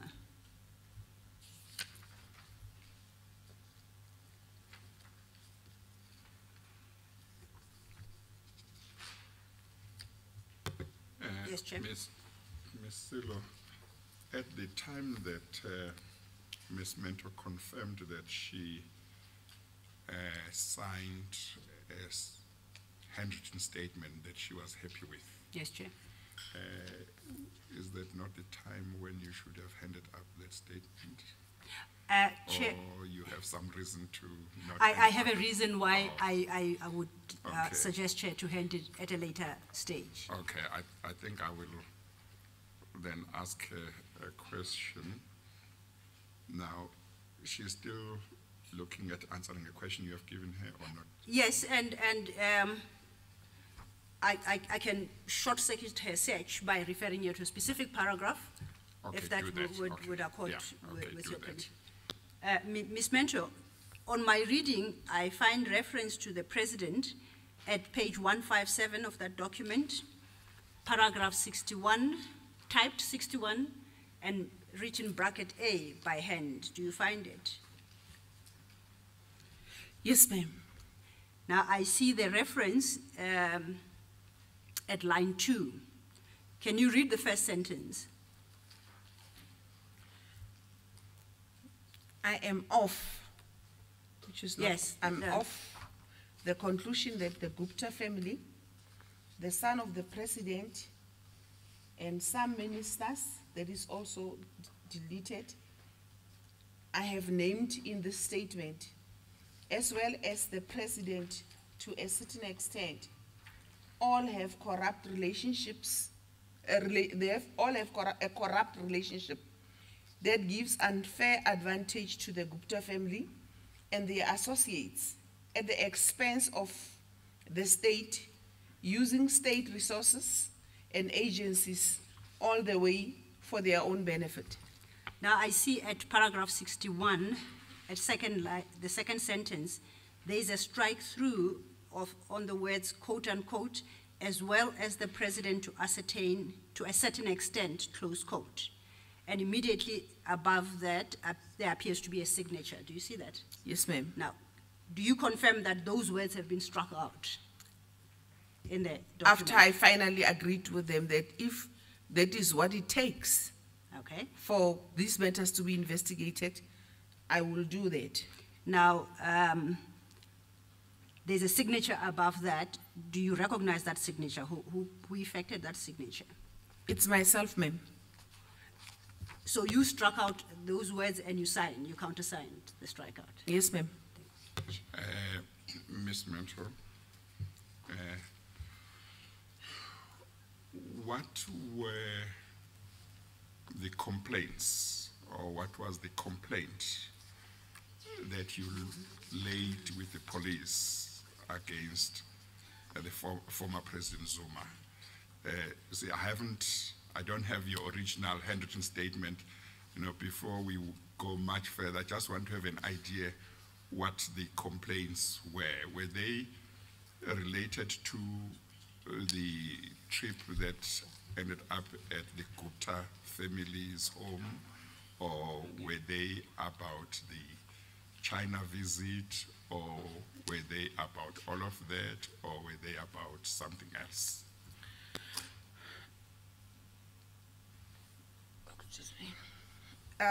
I mentioned President Zuma in my first handwritten statement when I gave an account of the sex in the world offer and the reshuffling that was pending. I also, in the statement, had mentioned President Zuma together with Minister Gigaba on the issue of the arms manufacturing, their presence in Saudi Arabia, where President Zuma opened an arms manufacturing factory with Dinel and present with President Zuma was the Guptas and was Minister Gigab. In the statement, I said it was peculiar that at that time, when they were in Saudi Arabia, Minister Gigaba was Minister of Home Affairs, and his portfolio had nothing to do with arms and arms manufacturing. That portfolio falls under defense. Under defense together. So it was those things together. And I illustrated also the contract advantages, contracts that the Guptas were advantaged in. Certain instances, they were given loans, an amount of 200 plus minus 300 million that became weathered down, and shares in Dinel and they clubbed with Janelle together to form new companies together, where the Guptas do not put anything on the table, but the resources comes from the state. Looking at this statement that you say Mr. Mtolo came to you with the typed one on which you made handwritten inscriptions, looking at some of the paragraphs there, would it be correct to say that your complaint against the former president was that of a corrupt relationship between himself and the Gupta family? I'm trying to understand whether that would... Including his son. Including his son, but would it be correct to describe generally that was what you were trying to convey? Yes, insofar as the president is concerned. Yes, but there were other people that you were including. Yes, yes, Okay, Chair. thank you. I just wanted to have an idea as we proceed. Thank you. Thank you, Chair. Ms. Mentor, we've dealt now with your deletion at paragraph 61, at page 157, and you stated that having effected that deletion, you signed immediately above that. Do you remember? Okay. Yes, ma'am. Now, the question is, at various points in the statement, you do make reference to the president. By way of example, you make reference to him at paragraph 24, page 150, and 150 to paragraph 24 to 26, that concerns the meeting you are trying to schedule with the president, so you refer to him there. You refer to him again at page 153, paragraph 34, where now you are recounting how you, now in fact at paragraph 30 and then read with 34. That's your arrival in Johannesburg for this meeting and waiting for the president in Sahara at paragraph 34. I find the next reference to be at paragraph 41, and now this concerns your discussion with the president at Saxon World when you reported to him what Mr. Gupta had said to you. And at 42, you deal with how the president reacted to your report. Then at 44, again, you deal with the president escorting you to the vehicle. Do you see all those references? Yes, ma'am. Now, my question is, did Advocate Mtolo have an objection to certain references to the president or to references to the president in general? What did you understand his difficulty to be? He had problems with where I said he has a corrupt relationship with the Guptas. Where I said there is a corrupt relationship between the president, his son, and the Gupta brothers. So Advocate Mtolo didn't have difficulties with all the references you have in the statement? He pointed me specifically to that, what I deleted eventually. Okay. Now, precisely that sentence that he required be deleted, was it contained in your original statement? Had you made that allegation in your original statement? Yes, ma'am. Chair, I may...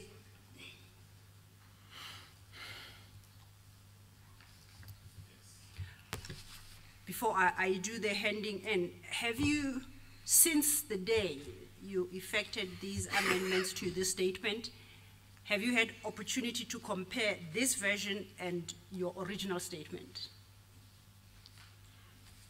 I only saw my original statement. It reached me yesterday at around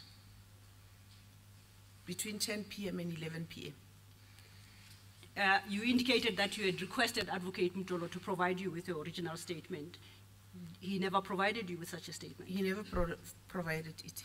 And you say you received this yesterday, and can you state how you came to be in receipt of it? I think I've already gone through that, Advocate. Okay. Yeah, I think she said you, the commission. It was the legal commission, team okay.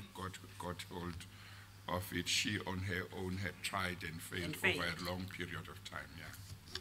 Then, Yes, Ms. Mentor, you want to say something? Through you, Chair, may I also point out to the fact that in my engagement with the public protector, I also express my frustration of wanting my handwritten statement. And in the transcript, I tell the public protector that Mtolo came with this corrupted version, which I made corrections to, and I put it to her. And I say, he had since said he would return to me with my statement. I wanted, and I plead with the public protector. I said, because you have powers, can you assist me to get my handwritten statement from the Hawks? okay. And I never got it. Thank you. Chair, at this juncture, I beg leave to hand in copies of this statement, and on my numbering, this would be D5. Yes, just to complete a point which I thought you were trying to complete. From what you say in relation to when you received your handwritten statement last night, quite late, must I take it that you have not had a chance to go through it properly, Ms. Mentor? Because I was quite tired, I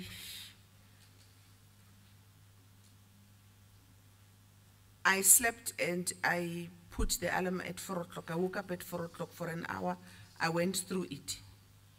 But I went through it not in comparison to the corrupted version. Yes. Because I made it so long ago. Yes. I wanted to go through it.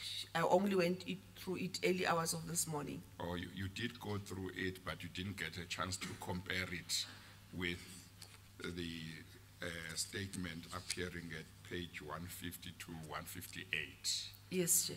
Okay, all right, thank you.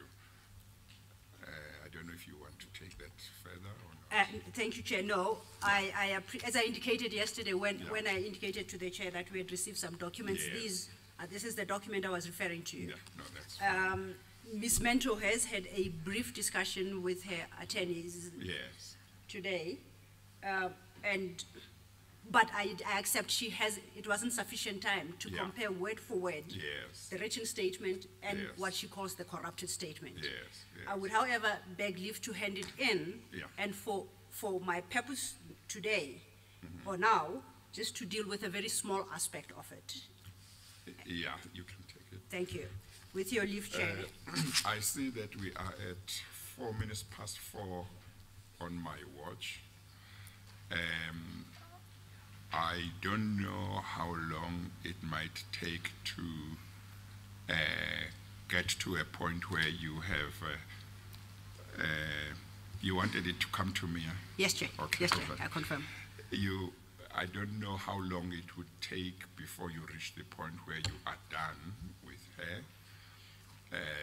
I accept that these are very important matters and they must be dealt with properly. While we do want to not to waste any time, we do want the matters to be dealt with Thoroughly. properly. So, as for me, if all concerned, including Ms. Mentor, who has been on the witness stand for the whole day, for 2 days now, and it can't be easy, she must be quite tired, provided everyone concerned is happy for us to continue for another 30 minutes, 40 minutes, or an hour, I'm happy to do that. But of all of us, if Ms. Mentor says as a witness, I'm exhausted, I would like us to stop now, we will stop. So maybe I should start with her. I think so, because Chair. Ms. Mentor, how are you feeling? I think she must conclude on that brief matter. I am Yes. really tired, Chair. Then I would Yes. like to address you on Yes. an issue. Okay, that's Then fine. I would Yes. plead with you Yes. to be given a break. No, we'll Nami definitely give you a ngumntwana break. womntu, Chair. No, we'll give you a break. We'll give you a break. Ms. Selo, we will mark her handwritten statement, or do you want her to confirm that this is the handwritten statement? Indeed, Or then. she has already, or she has? No, she hasn't. I've Oh, just handed okay. it up. Okay. Now, Ms. Mentor, you've just been handed a document. It's a handwritten document with about 20 or so pages. Can you, Do you want to tell her that on the right-hand corner, it's marked page 269 up to what? 286? Do you see that document? You have that document before you? Yes. The top of that document reads, I, Mabel Petronella Mentor, declares under oath in English. Now, if you look through it, do you recognize this statement?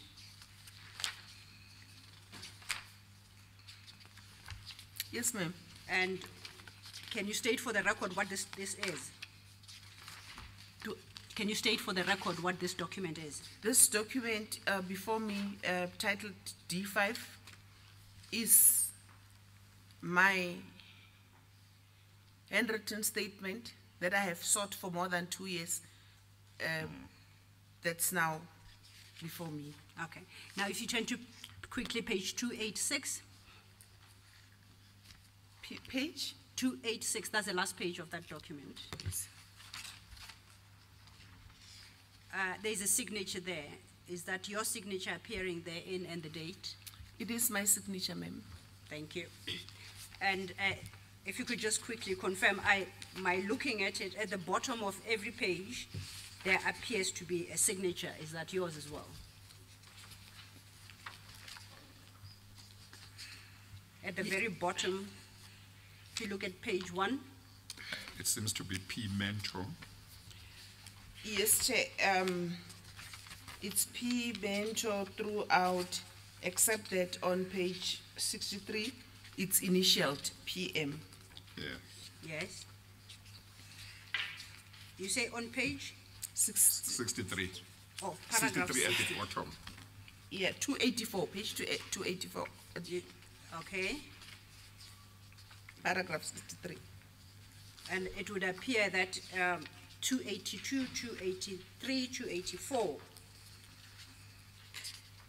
are initialed and the rest have got P Mentor.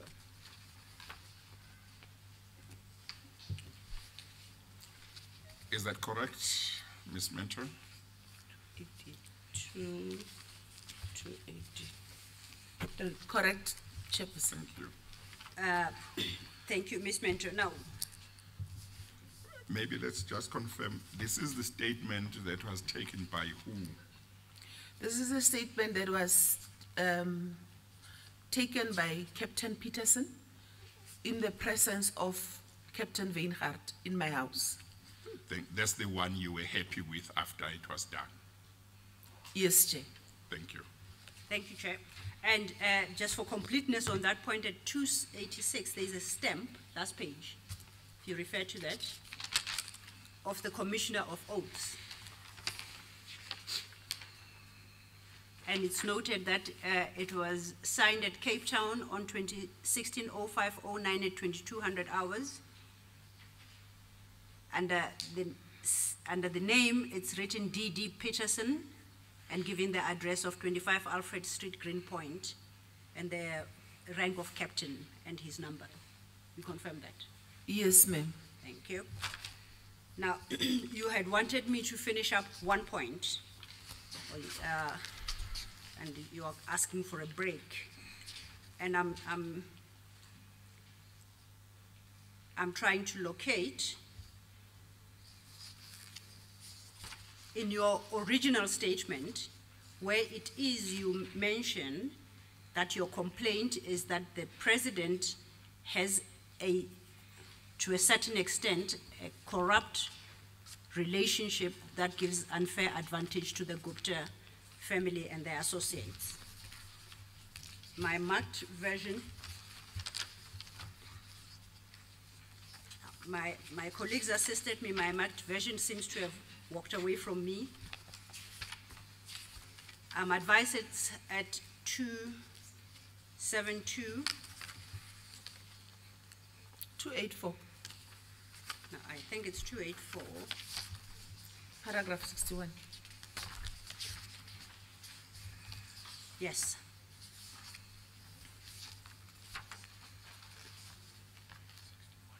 Paragraph 61, 284. Can you read that paragraph into the record? I'm of the conclusion that the Gupta family, the son of the president, and some ministers whom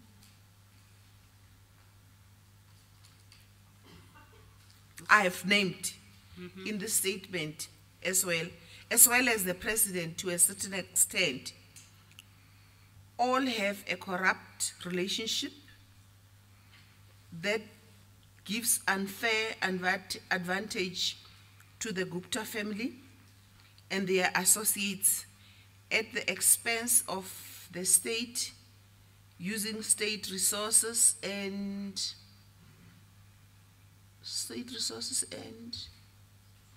entities, agencies, yes, all the way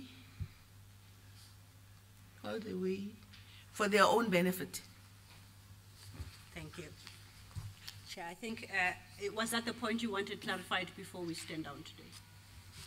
Well, she might not know. You are the one who said there is one point that you wanted to deal with. Oh, she had wanted me to clarify. That's the point I wanted to clarify. Then for the record, to say that reference to, or the claim that the president has a corrupt relationship is made in her original statement. Yes. It appears at paragraph 61, which is the paragraph you've just read. Yeah. And it is that reference that is deleted in the typed paragraph 61. Yes, ma'am. Yes. Okay. That is what I needed the statement for at this moment. Yes. Now, if I may then inquire from the client, you wanted me to address a little point before. From the witness. From the witness.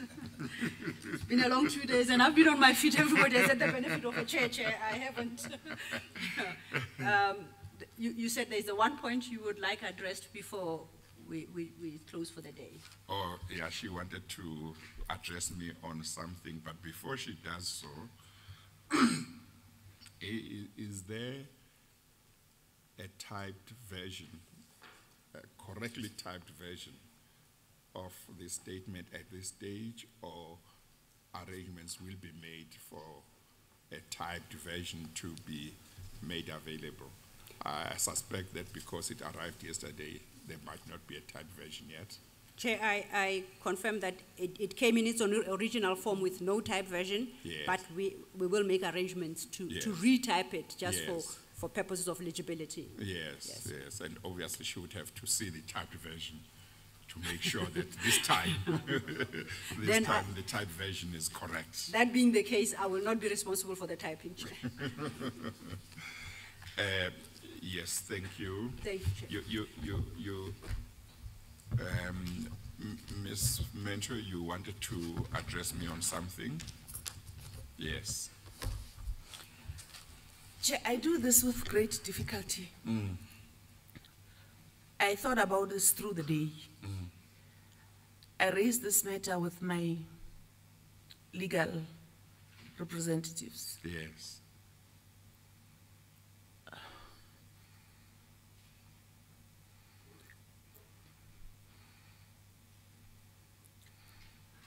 I don't want to be alarmist. Sorry? I don't want to be alarmist. Yes. But 2 nights ago, I must say that I'm living in a hotel provided by the commission. I'm happy. There were administrative glitches which we have discussed and corrected. And Advocate Paul, my legal team had addressed this issue with Advocate Paul Pretorius who took them seriously and who made an inquiry to me 2 days ago if I was happy where I was.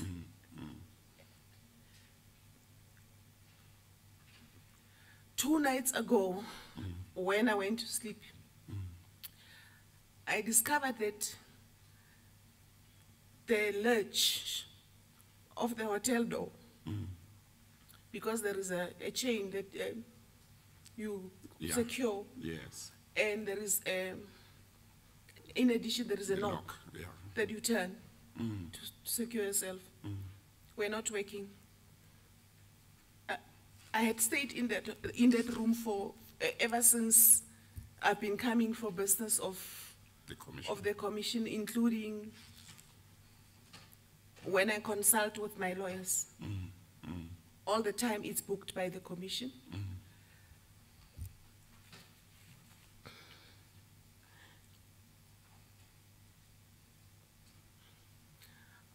The commission have gone out of the way to make me comfortable in terms of my condition that I discussed with them.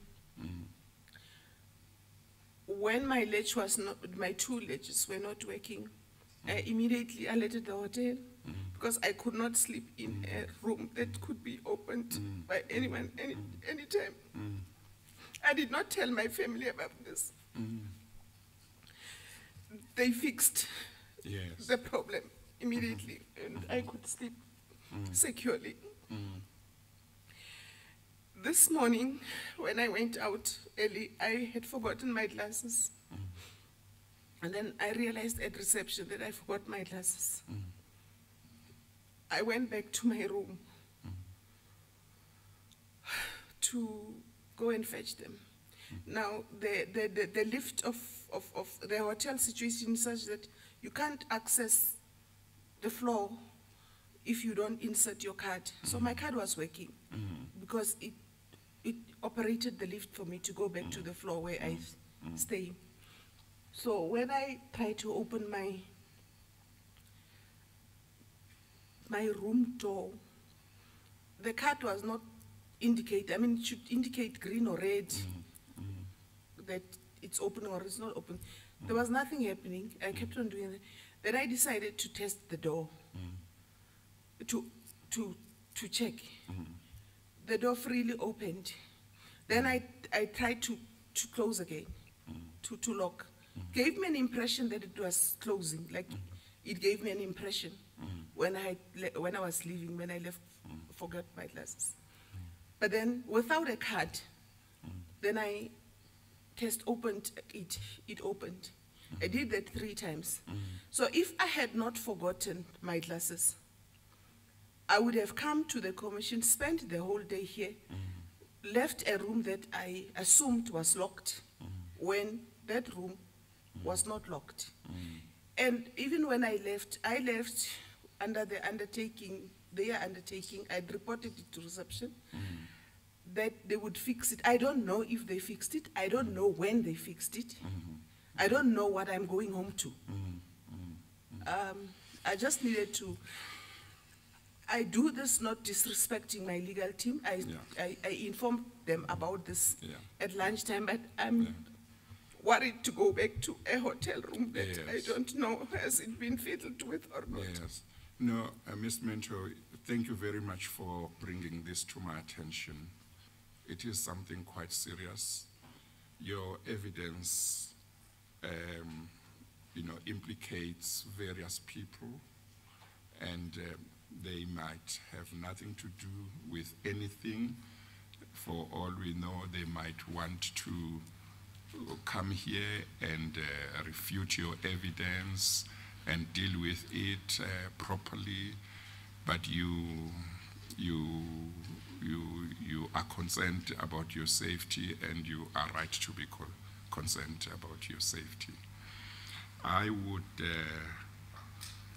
like the head of the legal team, Mr. Pretorius, in conjunction with the Secretary of the Commission, Dr. Vytjie, maybe in consultation with Ms. Mentor, to try and see what can be done to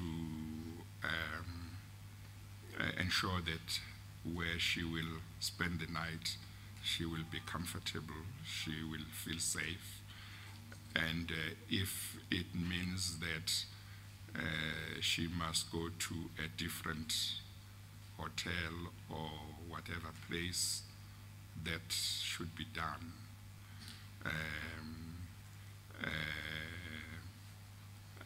I think that that is the least that the Commission should do, but I think that should be explored. And I would like to be informed either by Mr. Pretorius or Dr. de Vytjie in the course of the evening whether proper arrangements were made for her. And if in consultation with her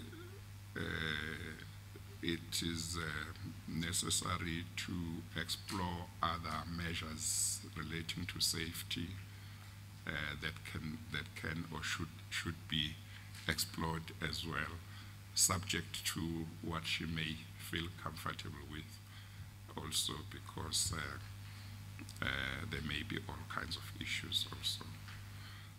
Mr. Pretorius, do you think you can look into the issue? Yes, Chair, I will consult with Ms. Mentor, Yes. her legal representatives, the Secretariat. Yes. We'll make appropriate arrangements for Yes. secure accommodation Yes. and, to the extent necessary, Yes.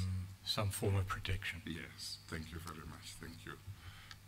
Thank you, Ms. Mentor, for raising the issue, and the Commission will do all it can to make sure that you are comfortable and that as far as possible you are safe. Thank you, Chair. Okay, thank you very much. Mr. Pretorius and Ms. Silo, we need to talk about tomorrow. Yes, Chair. Who will talk to me about that? Unless there are other aspects that Ms. Mentor would like me to cover in further detail tomorrow, I should actually be done with her testimony in about 40 minutes tomorrow. Okay. So depending on the questions from the Chair and perhaps some issues she may raise, I suggest, Chair, with your leave, we can say I'll be done with her by tea time. So any arrangements can comfortably be made from 11 or 11:15. Thank you. Okay, thank you. Mr. Pretorius, with regard to the next witness, do you know whether if we start at 10 with Ms. Mentor, if we resume at 10 with Ms. Mentor and finish at about the time that Ms. Silo is suggesting, whether that will give us enough time to finish Mr. Masago's evidence, or should we start It should. at 9:30 again? No, it should, Mr. It should. Mr. Chair. Okay, all right. Okay, thank you very much. Then, in the absence of anything else, Ms. Bento, you are excused for today. We'll see you tomorrow morning at 10, and we adjourn.